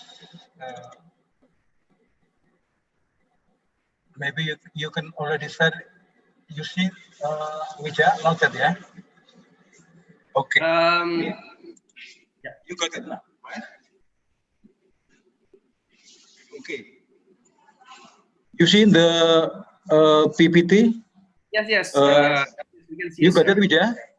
Yeah, okay. I got it. Okay, ladies and gentlemen, let me start with the topic that I would like to raise for today is the question whether democracy in Indonesia now is in the position of consolidating or consolidated. The Indonesian democracy, I think, when we talk about the momentum, momentum of reform in 1998 is a part of the third wave of democratization in the world, as explained by, I think everybody knows about the theory of the wave of democratization by Sam Huntington. Democratization in other Asian countries, like in Philippines, occurred in 1986, in South Korea, in Taiwan, and also democratization in Southern Europe and also in Latin Europe in the 1970s. Indonesia, I think, now post 1998, the democracy is not only survive but also improve. And I think the up and down, the history of Indonesian democracy, I think become a full decade of democracy after reform 1998. Some experts classifying Indonesia as a relative liberal democracy because there is a fair election, freedom of press, and extensive organizational freedom. And now Indonesia position, I think, after reform in 1998, if we are talking in East Asian democracy, what I think my discussion with Tom and also other experts from other countries, that Indonesia showing encouraging result. Although every maybe somebody would argue that in Indonesia maybe has not shown as a consolidated democracy, but it has not demonstrated a strong democracy for a long time. As Prof Budi, I think, in the early part of this seminar, saying that corruption and law enforcement still working, and also the modernization of political parties, state organization also still weak, and then become our democracy sometimes seeing as not actually strong democracy. But after the recession, after the step down of President Suharto, I think the third wave democracy in Indonesia in general has managed to become more democratic, I think, since 1998 or 1999, where the performance of democracy is quite good. I think this is the momentum of Indonesian democracy after Reformation era, as Pak Tom mentioned, Reformasi era. This is also produce what somebody called that the economic recession, economic crisis in 98 lead to the produce democratization. If we look at the concept of indicator of democracy that commonly used in this word, as also Freedom House mentioned, democracy and freedom are closely intertwined. When we are talking about democracy, we have to say or to talk also about freedom. The quality of democracy is also seen from political right and also civil liberties. So I think everybody knows what's happening now in Indonesia, and as also mentioned by Tom in the US. In the US now also there is what do you call it, the decrease of the quality of democracy after election of president election after Donald Trump. Democracy also, this is also clear in the US also, democracy is closely related to the political stability, political legitimation, and also the progress of democratic consolidation. And I think these three indicators is accepted by all countries in the world when practicing the democracy. But when we look at the cases in some countries, the failure of the third wave democracy can be characterized by at least 4 or 5 indicators. The first one is poor and low income. Generally, poor and low income countries are incapacitated by a good democratization. I think Indonesia includes experiencing this concept when we are living under poor and low income countries. Those countries were experiencing in mismanagement of government or poorly governed also result in failure of the third wave of democratization. The countries were politically unstable, fragile governance also easy to fix. The countries were bound to prolong primordial conflicts. So democratization does not take place in this kind of community. And then misuse of executive power, like what the greedy and corrupt state leaders. I think there are many examples like Evo Morales in Bolivia, Rafael Correa in Ecuador, or maybe Daniel Ortega in Nicaragua, and many others.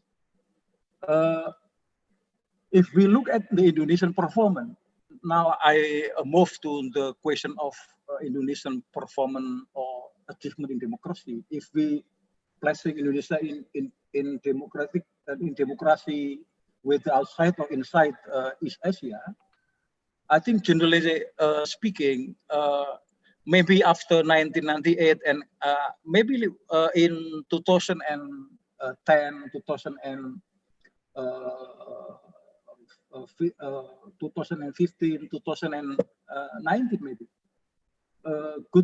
We can conclude that Indonesia reasonably good relative to other emerging market democracy.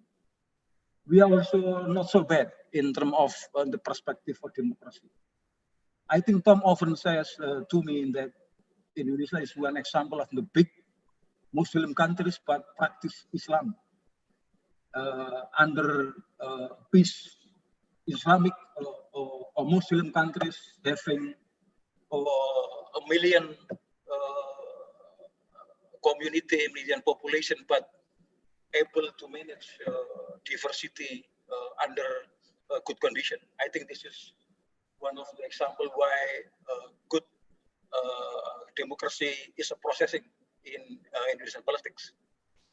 If we reflect to the increase of democracy in Indonesia, I think Indonesian democracy based on Freedom House data has changed drastically from 7.5 in 1997 to 2.3 in 2009, and the score close to 0 are getting better. Based on this data, there is a dramatic improvement in democracy.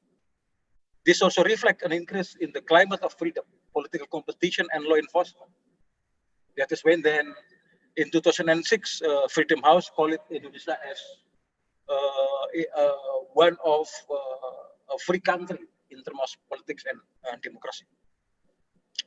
With this indicator of country quality, how to plan the capacity to planning capabilities, planning to implement and to provide public services and quality of regulation. I think Indonesia is a little quite good approaching to some other countries like India. And I think we are Indonesia much better than Bangladesh or Argentina. Nevertheless, even though in some indicator maybe Indonesia still lack in terms of control and managing the corruption. This is as Prof. Budi mentioned earlier in the discussion. In short, I think Indonesia has quite a good progress in both democracy, and we have also a good performance in terms of how public of Indonesia or how Indonesians perceive or views about democracy. When we are talking about democracy, I think it is important to ask what is the community perception about democracy. The public perception of democracy and their expectation of democracy will determine the future of our democracy. And according to many institutions like freedoms of democracy, the Indonesian people are quite nice to view democracy. So I do believe, Tom, that democracy in Indonesia is going well, even though there are a lot of power maybe try to replace democracy, but compared to some other countries like Philippines, Korea, or Mongolia, the perception of democracy in Indonesia is much better, quite good over Taiwan and the Philippines. The support of democracy, the support of democracy. 1 minute left, Pak. So the support of democracy also encouraging. The appreciation of people to democracy also increasing.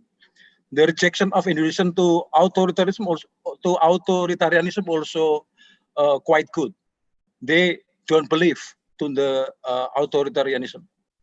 That is then we then focus on the final question whether now Indonesia is on the step of consolidating democracy or consolidated. So if we look at on the history and the up and down the history of democracy practices in Indonesia, I do believe, and maybe many experts believe, among the experts there are still differences of view about whether Indonesia now consolidating or consolidated. Some experts like Liddell and Mujani, using the indicator by Jun and Alfred, says that Indonesia can be included in the category of consolidated. Why? The reason, according to them, because in Indonesia, and I do subscribe, I do agree with this opinion, that no political group threatens and seeks to dispose the democracy in Indonesia. That is why I am confident to say to Tom that democracy in Indonesia will be fine, because no political group threatens all this. The Greek community support the democracy. Muslim here also compatible with democracy. Maybe Pak Adnan will talk about this one. That Islam and democracy is not controversial. Islam and democracy can work together. Indonesian public figures and political figures also committed to resolve using constitutional process, non-violent approaches, and this is an example of consolidated.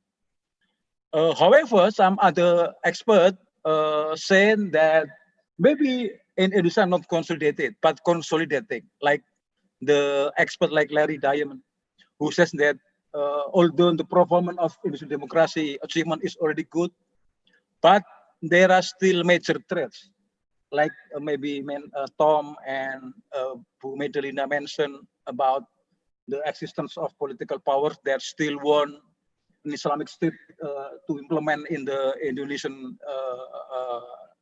country by implementing Islamic Khilafah. The military, I think there are many US experts who skeptic about the Indonesian democracy because of the intervention of military and the power of Prabowo Subianto and Wiranto. I think also become process that democracy in Indonesia is not so not going so well.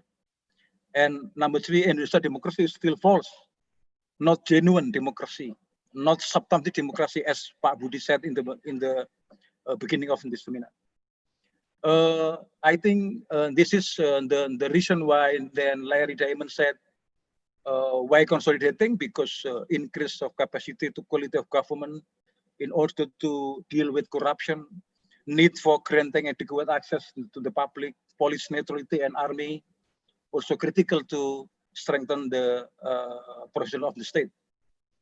And Indonesia, even though getting better, good in its achievement, good and progressing, but still vulnerable due to high corruption and low law enforcement.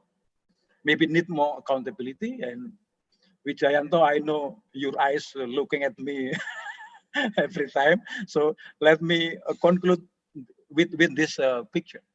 If we look at the final one, as Tom said, you are right now, because US, according to Global Democracy Index, not a full democracy anymore. Maybe US already in the 20 big country, or 20 big democratic country, or less than, maybe 15. But now, according to Global Development Index, US is in the rank of 25. And the score of democracy is under 8. It means that not democracy anymore, not full democracy. That is why what Tom said, that that the U.S. democracy is not a model in the world. I think this is one point need to be discussed more. And the U.S. as well now is classified not as a full democracy, but flawed democracy.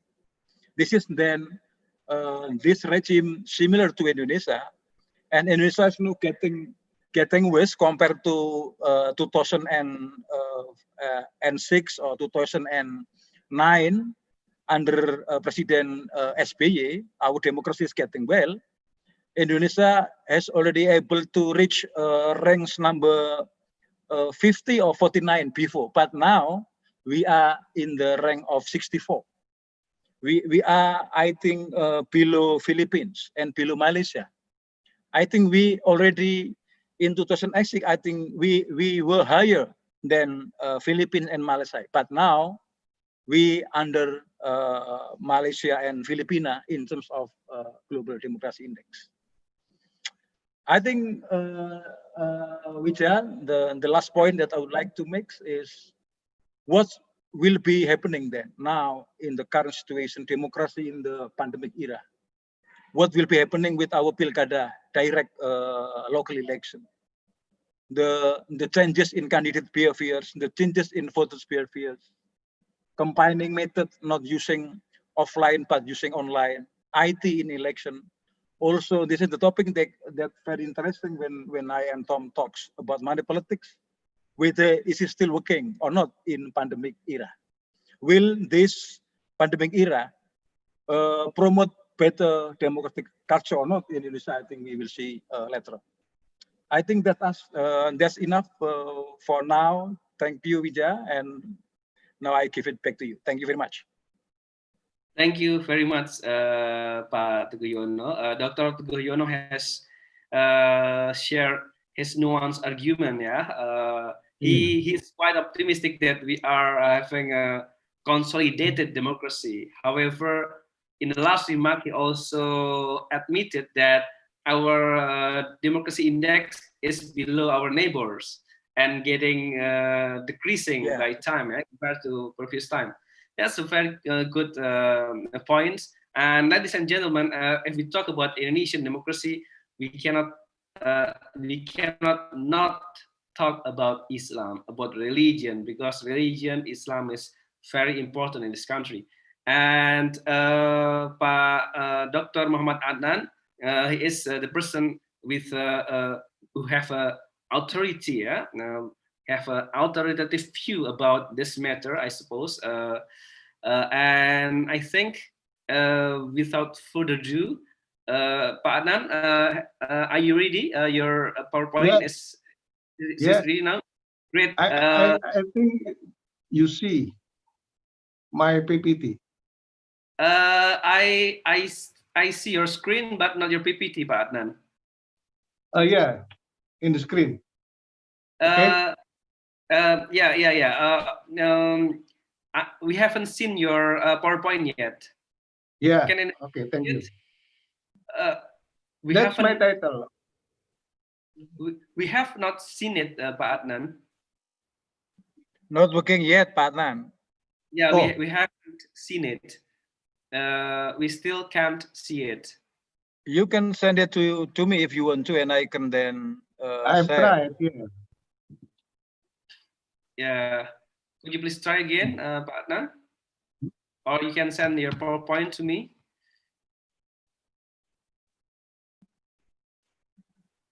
But Usually, now, Pak Adnan, did you see? still have not seen it, Pak Adnan. Doesn't appear yet.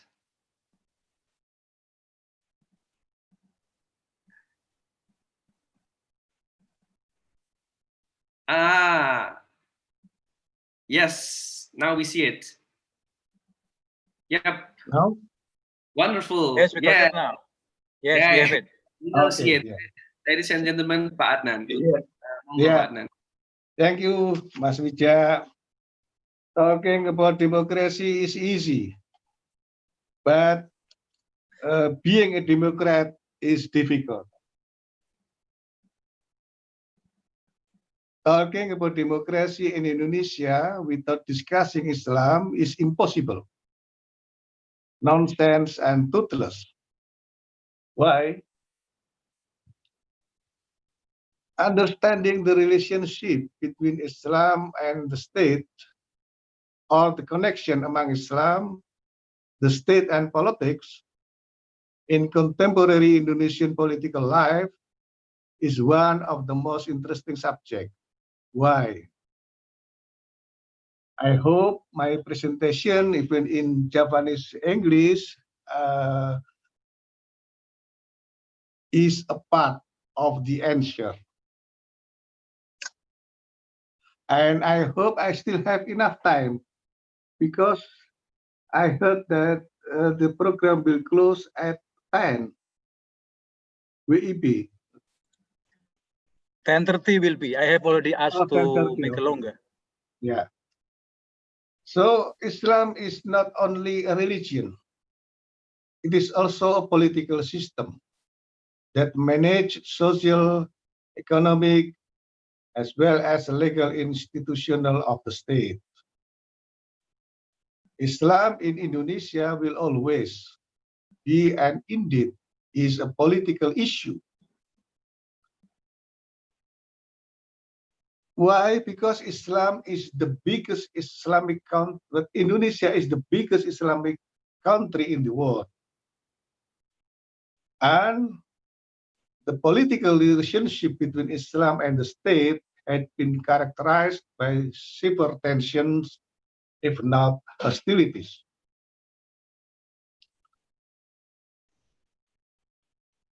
So let me explain first about the Islam, especially its relationship with state and politics.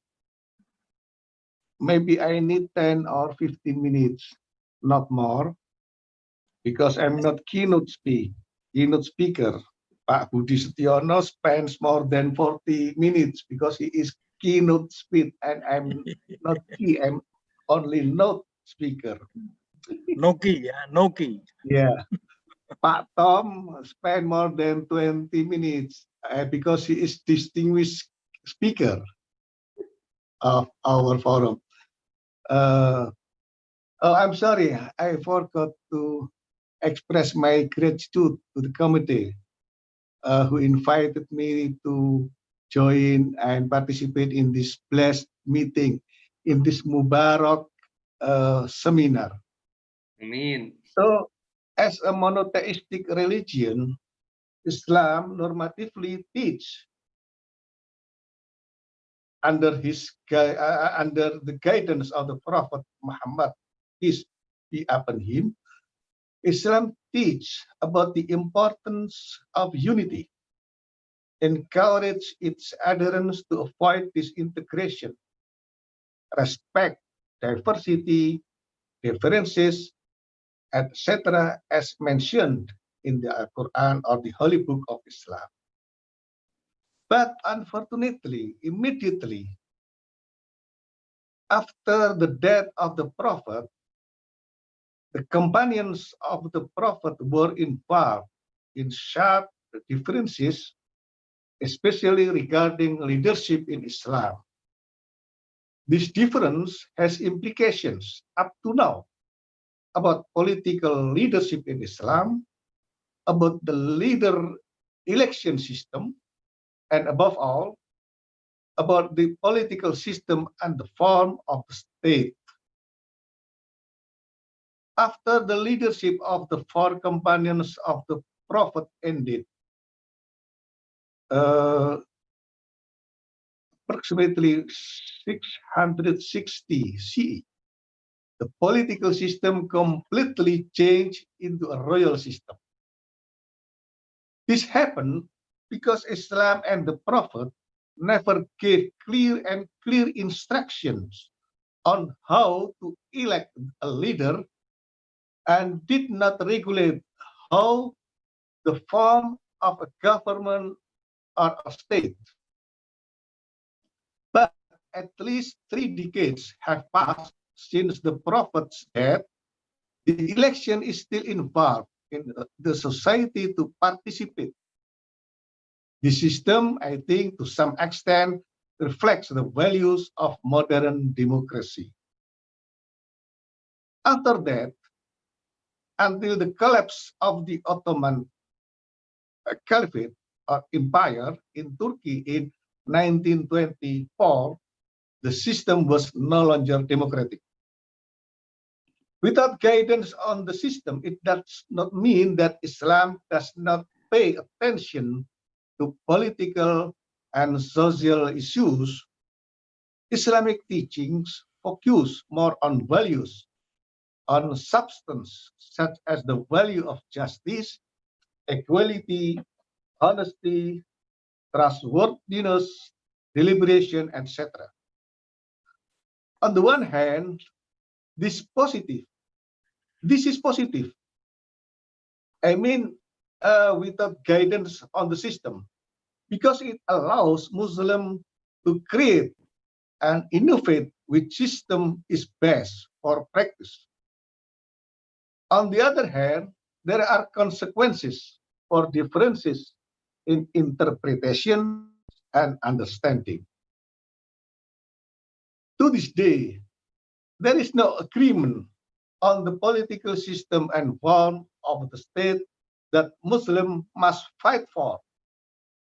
If I replied 2 times, if some argue that the system of the caliphate is Islamic, it is an interpretation, an explanation of some texts in the holy books and hadith. Hadith means saying an action of the Prophet. One Iranian Muslim intellectual, Soros Abdul Karim, state that Islam is a series of interpretation of Islam. There is no pure, no real or defined copy of Islam. In my opinion, the democratic system is the most Islamic because its values are synchronous and parallel with the values in Islam, as I explained before. But factually, some Muslims, including Indonesian Muslims, believe that the order to create and establish an Islamic state is an obligation that must be fulfilled. That's the big problem for Indonesia. Pak Adnan, excuse me, we only can see your first page, your cover of your PowerPoint. Are you intentionally? Okay, yeah. Sending No. your. Yep. This is.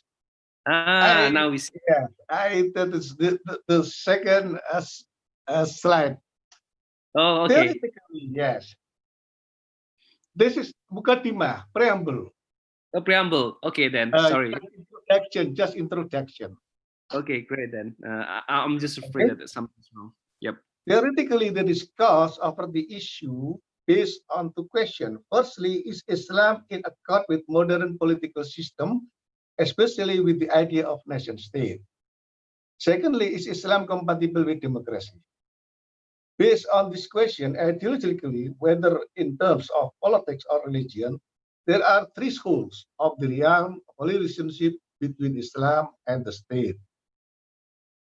First, Islam should not be separated from the state. Islam must engage in and Islamic values not only coloring, but becoming the reference of state policy. And the Islamic law or Sharia has to be country's positive law. This is the view of the Islamists. And I prefer to mention Islamists, and I agree with some scholar who explain that Islamism is a political project to provoke Muslims to struggle against West, against political system from the West, or against the West. Second, Islam and the state must be institutionally spirited. The religious neutrality of the state. This is the view of secularists. And the third, this is the important politics so separate. One of the main thinkers of this view is An-Naim. He said that Islam and the state are and must remain separate. But Islam and politics cannot and should not be separated. The challenge facing Islamic societies is how to separate Islam and the state, despite the connectedness of Islam and politics.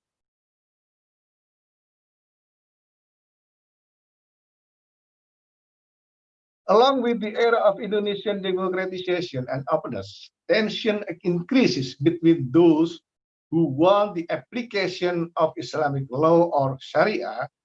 Some of them even want to establish an Islamic state, and those who want to defend the nation state of Indonesia or NKRI.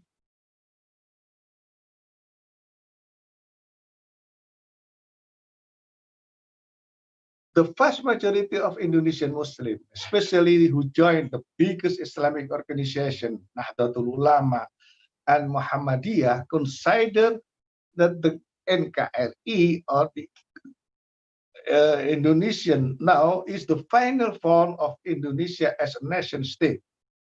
They reject the Islamic state not only because it is against the history of Indonesian politics, which has found a national consensus about the nation state as the best choice for managing a multi-religious Indonesia.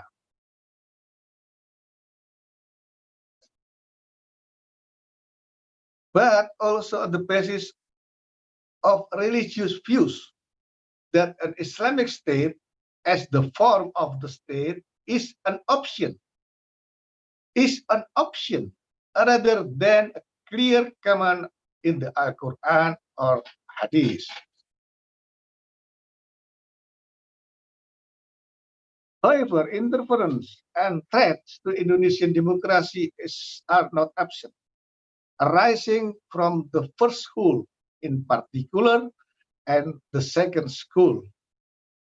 The great potential for the integration of the nation and the loss of opportunities for the consolidation of Indonesia's democracy, especially stem from the first group movement or the first school of Islamic thought.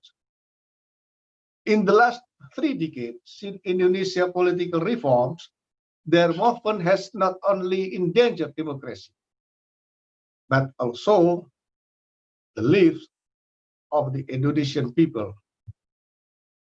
This is because the realm of struggle is not politics, and achieving its goals often uses violence and terror.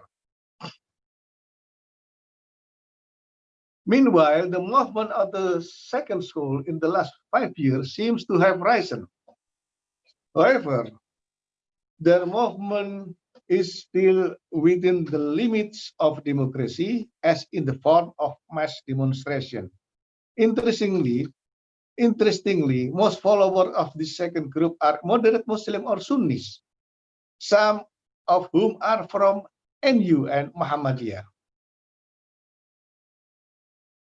Last, I still believe that democracy will continue to flourish in line with the growth of moderate Islam. Thank you very much. Thank you for your attention. Terima kasih. Alhamdulillah. Thank you for your thoughtful and inspiring presentation, Pak Dr. Adnan. I think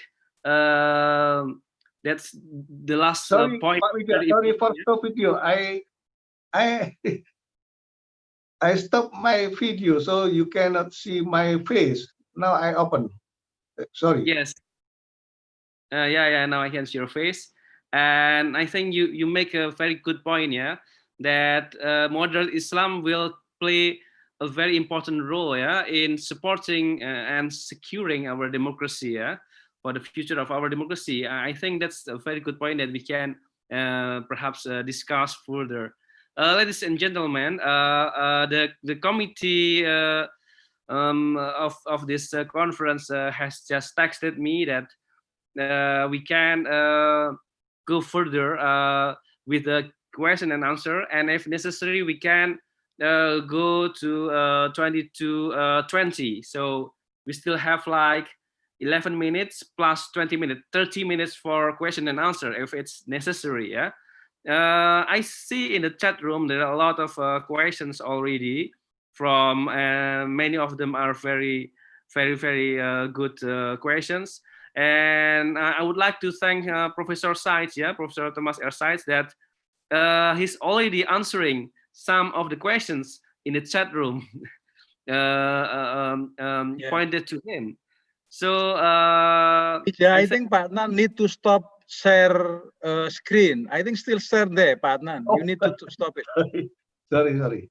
Oh stop yeah, share. Yes, you need to stop it. Yeah, already. Good job. Well done. Okay, now, yeah, that's why I thank you. A lot of question to Pak Tom. Yeah, a lot of questions to Pak Tom.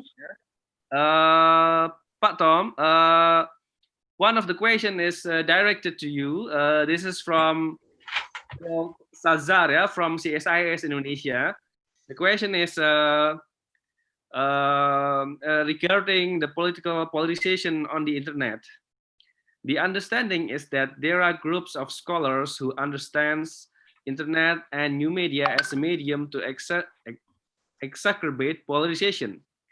The 2016 US election often comes as the usual empirical evidence. On the other side, some literature suggests that social media enhance the probability of opposing groups to interact, hence pulling some of them to the middle grounds. What is your take on this? It's a good question. In our country, we don't see a pull toward the middle ground. We see polarization, partly because of disinformation that's promoted by different political groups.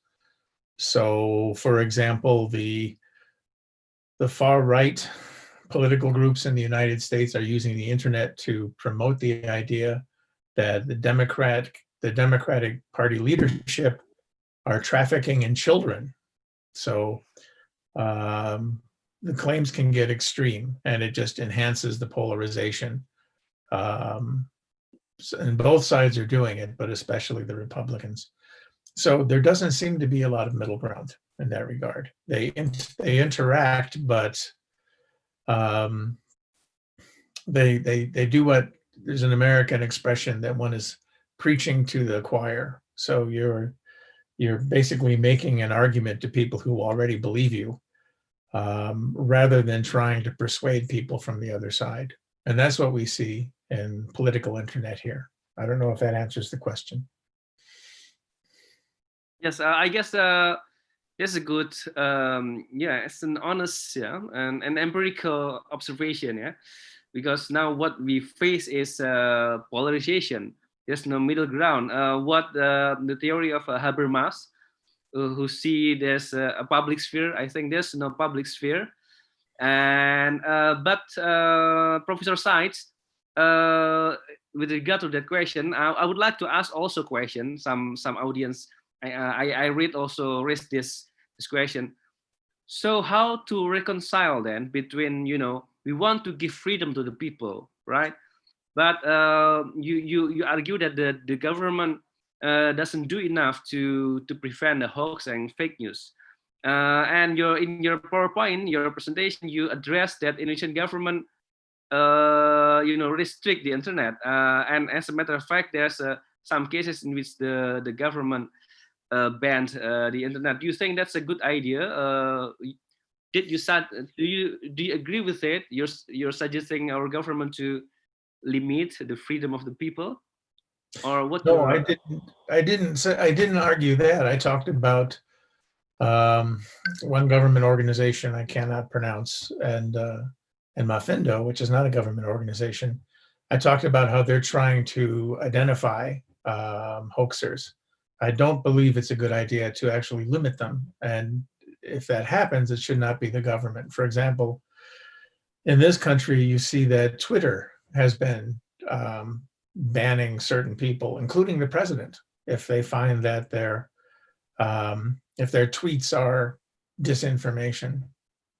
So that's something that's created kind of a political storm. But I don't ever think the government should do that. That's why I say the government should address the narrative.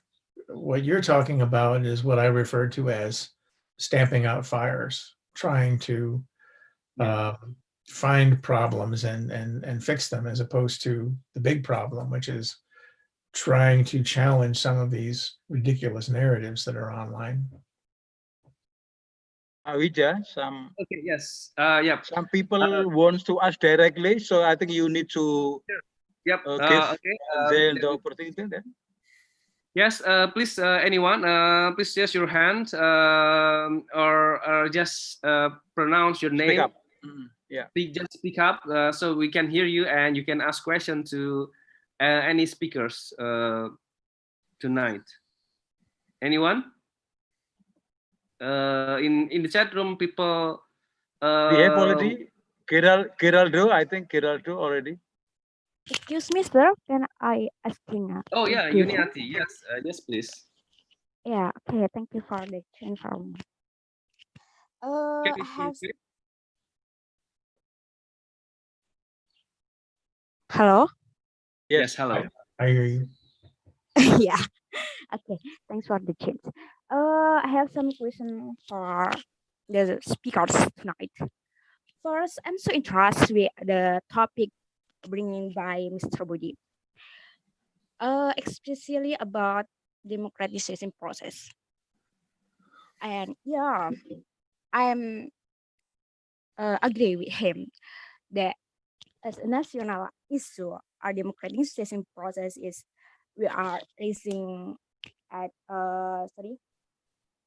in mature democracy, but we leave one issue in our process, especially it's about women issue. In my in my idea, I think that woman issue is left in process democracy. Woman issue is left behind. When men have many chances, women face too much struggle to participate as a voter or as a candidate. There are many obstacles, included economic, including by factor hegemony in politics, and also by political economy, and then by culture, also religion. So what's your question, Bu Yuniati? Yeah, the question is by the solution or agenda in a future education. Mr. Budi said that he recommend about affirming of multiculturalism, diversity, and human rights. My question is how the discourse is could be included women interests so women have Okay. a same chance. Yeah, like that. Yeah, we get your point. Yes, thank you, Bu Yuniati. It's actually because Just one question for one person of we can have some question. yeah. No, please go directly to the question, yeah, Bu Yuniati. Oh, okay.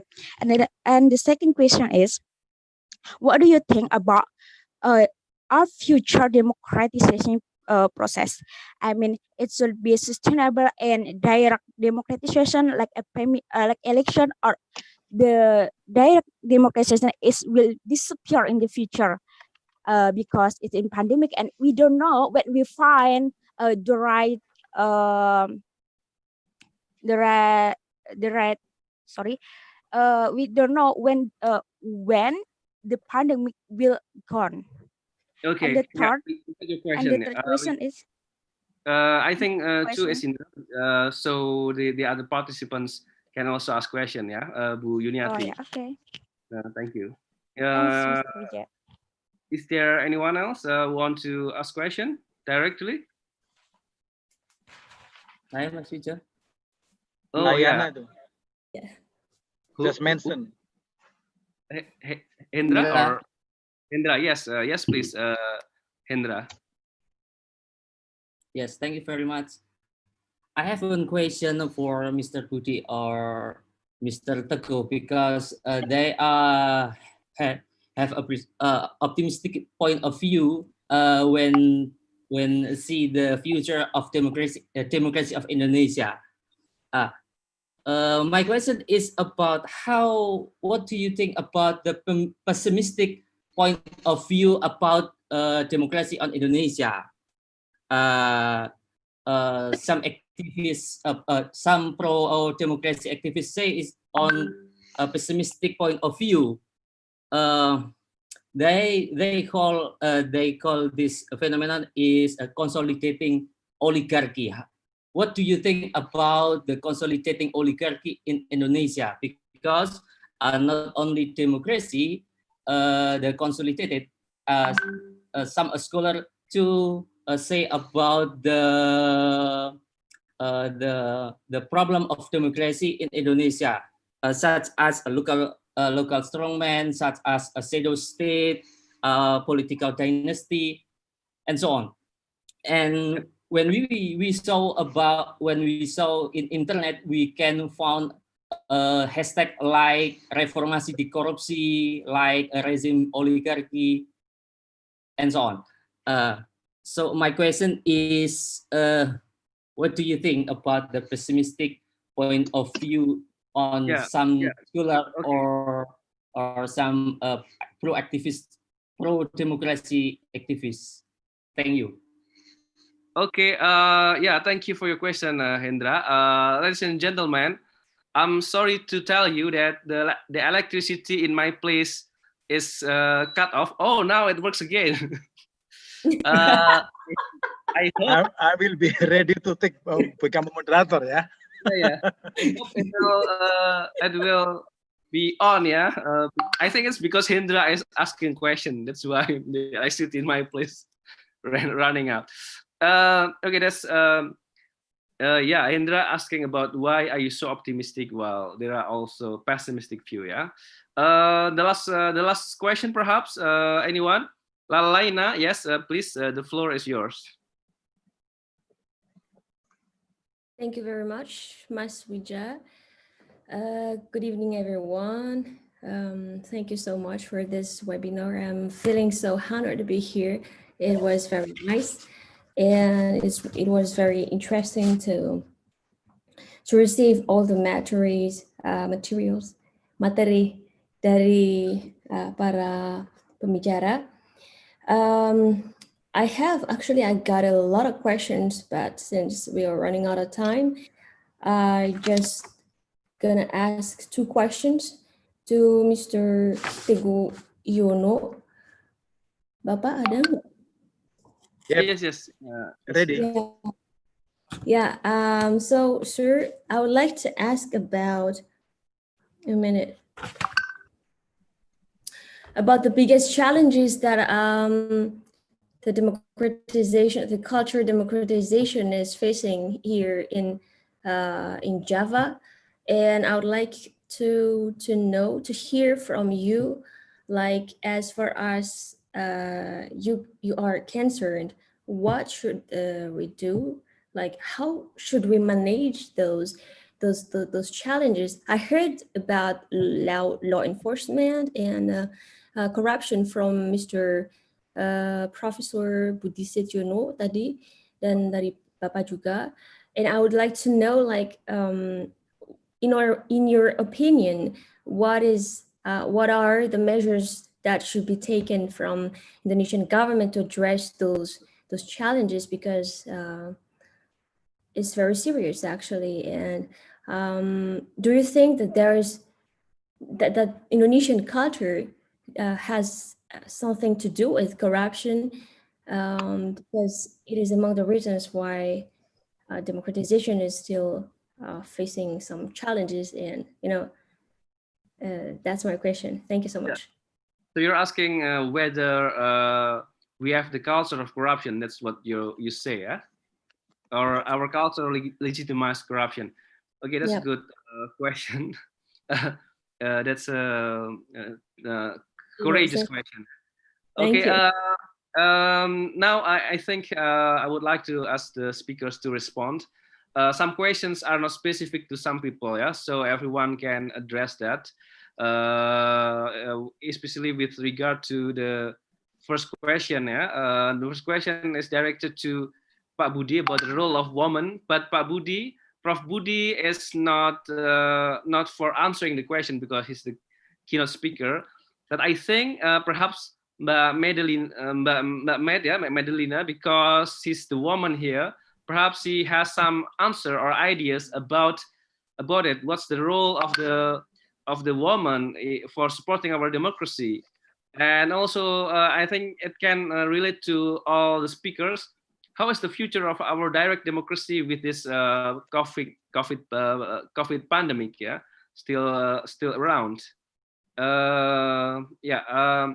And also questions to Pak Teguh from Hindra, whether why are you so optimistic while there are some pessimistic view?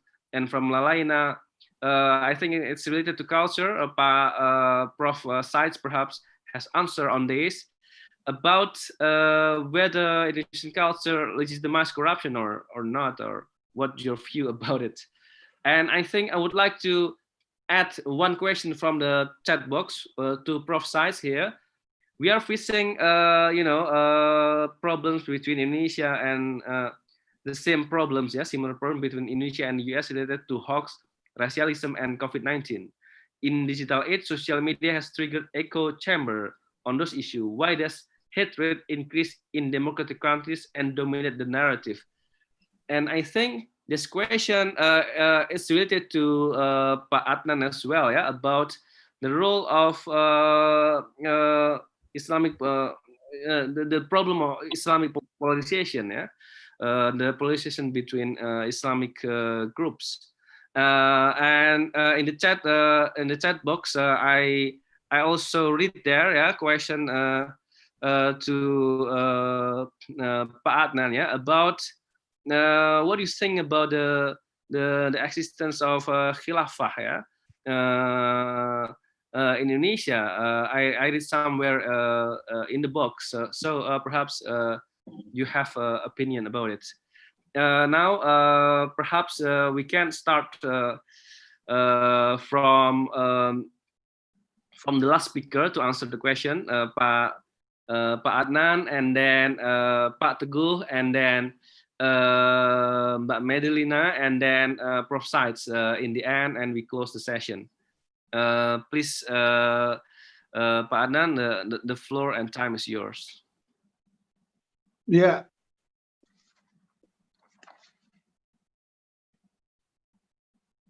Thank you, Mas Wija. Before answering the questions, I have one message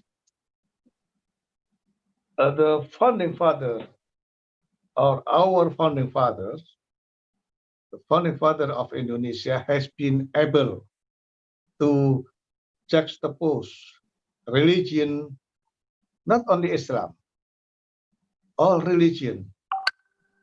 They're able to juxtapose religion and democracy. Today, what we do for Indonesia, what we do for democracy in Indonesia. As I said before, talking about democracy is easy, but being a Democrat is difficult. It's not easy. Even you join and become a member of a party with Democrat label, then I have to answer the question.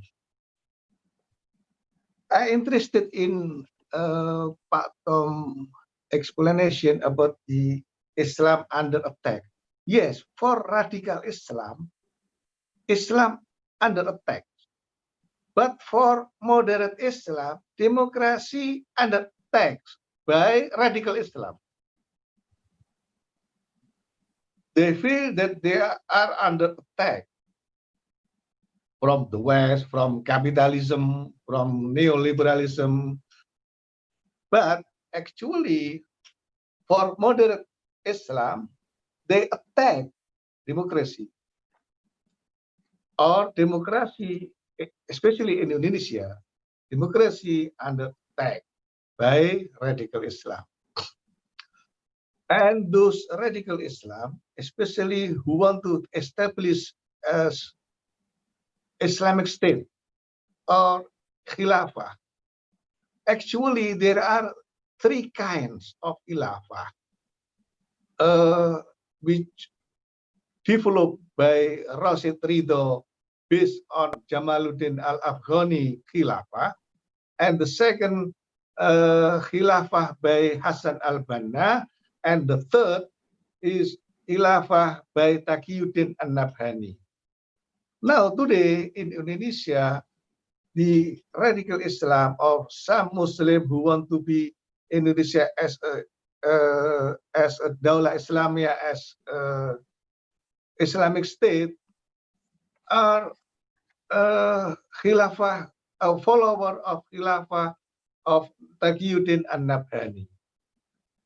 As I mentioned in my speech, you can see in my slide that there is no real and clear command to establish the form of the state, even more Khilafah.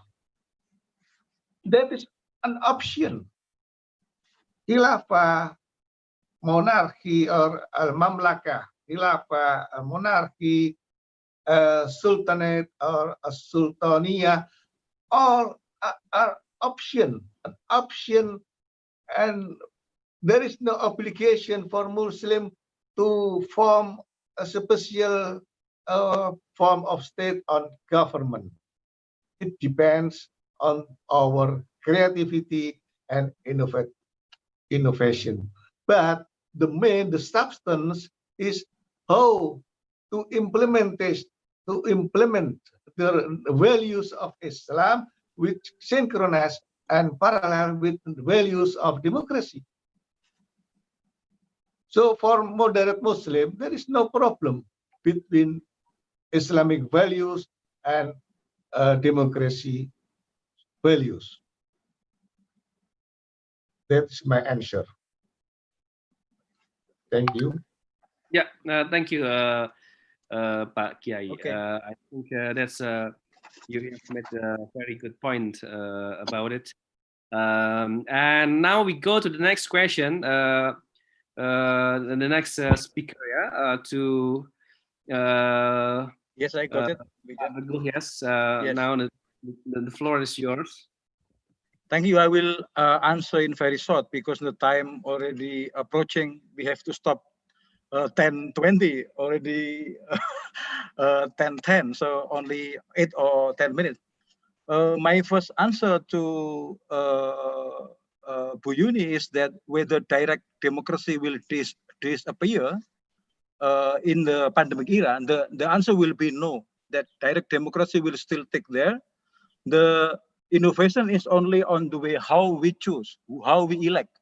Maybe from offline, you go to the TPS, and then now will be modified by, maybe you are using technology, whether this technology by computer or by IT. I think election commission will try to provide for this current situation.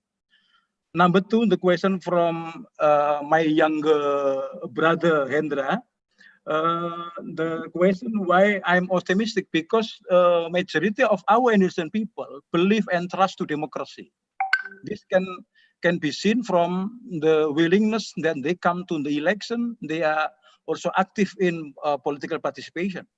You are right. Maybe some people would think about consolidating oligarchy, because 100 million people then come to the election, and we only produce around 560 or around 575 members of parliament.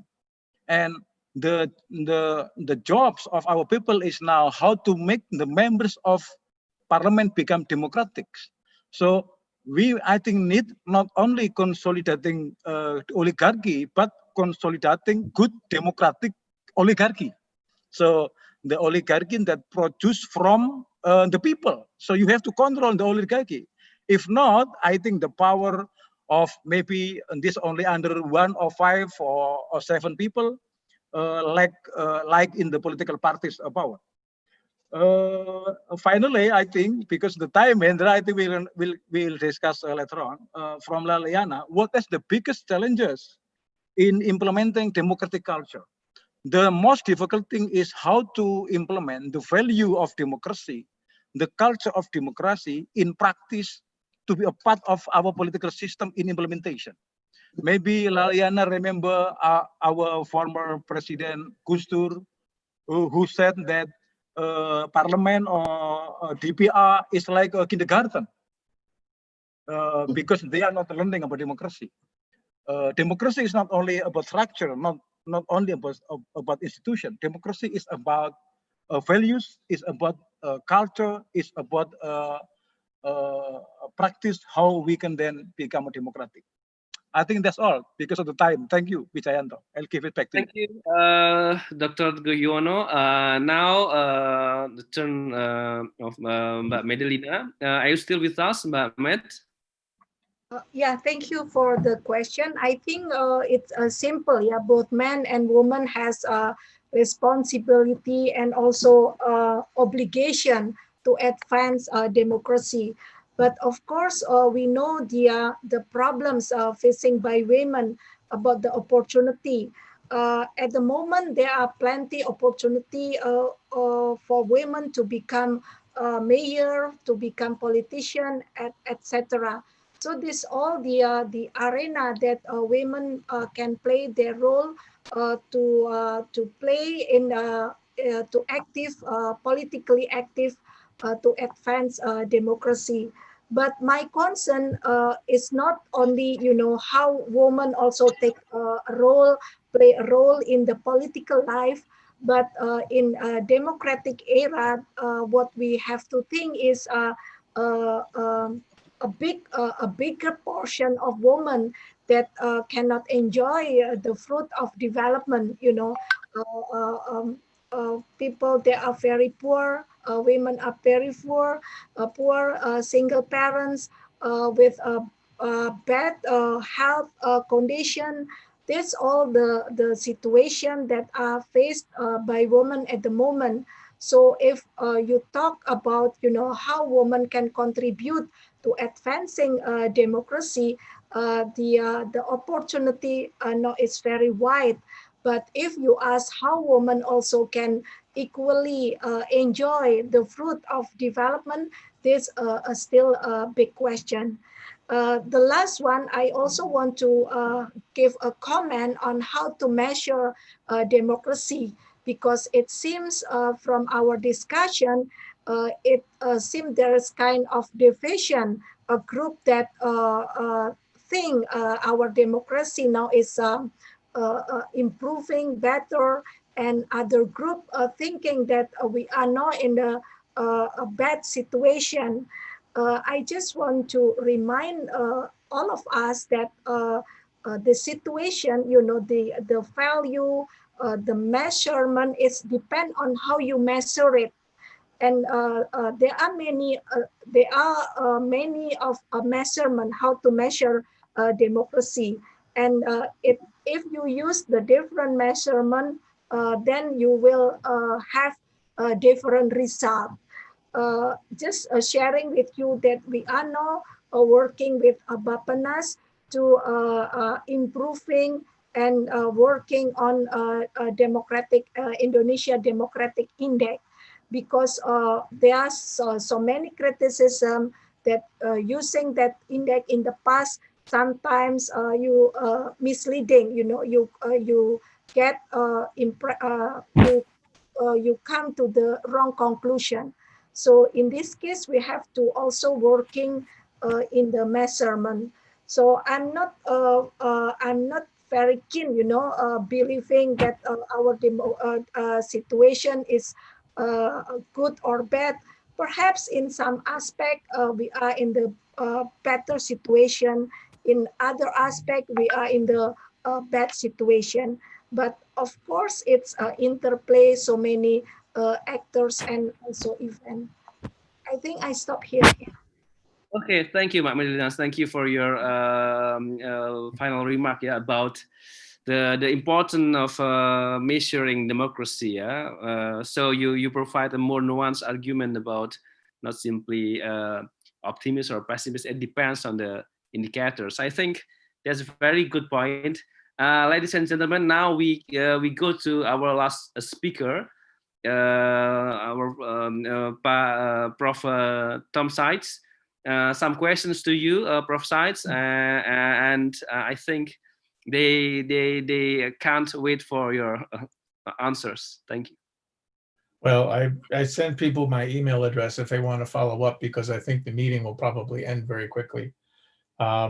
Just a quick note on Uniati's question about women. I know it's a complex issue, but I feel any society that leaves out women is foolish, because they're wasting half the brain power of their country. So women have to be incorporated at every level. The question about why hatred has dominated the narrative, because political parties sow division. It's a way of focusing on their base. You would think that a political party wants to be inclusive as possible, but in many cases, political groups want to sow division. They want to distinguish themselves from the others. So they do that by generalizing in a negative way about the others. White supremacists will be very negative about African Americans or Jews and that sort of thing. So there is even President Trump has done this. His campaign sows division between groups because he's trying to make his political base happy. So that's one of the reasons. And again, this phenomenon I talked about before, where people who have fringe views and normally were very isolated, they can now connect via the internet and social media and organize and work together with each other. If I have time, I could try Laina's question about the culture of corruption.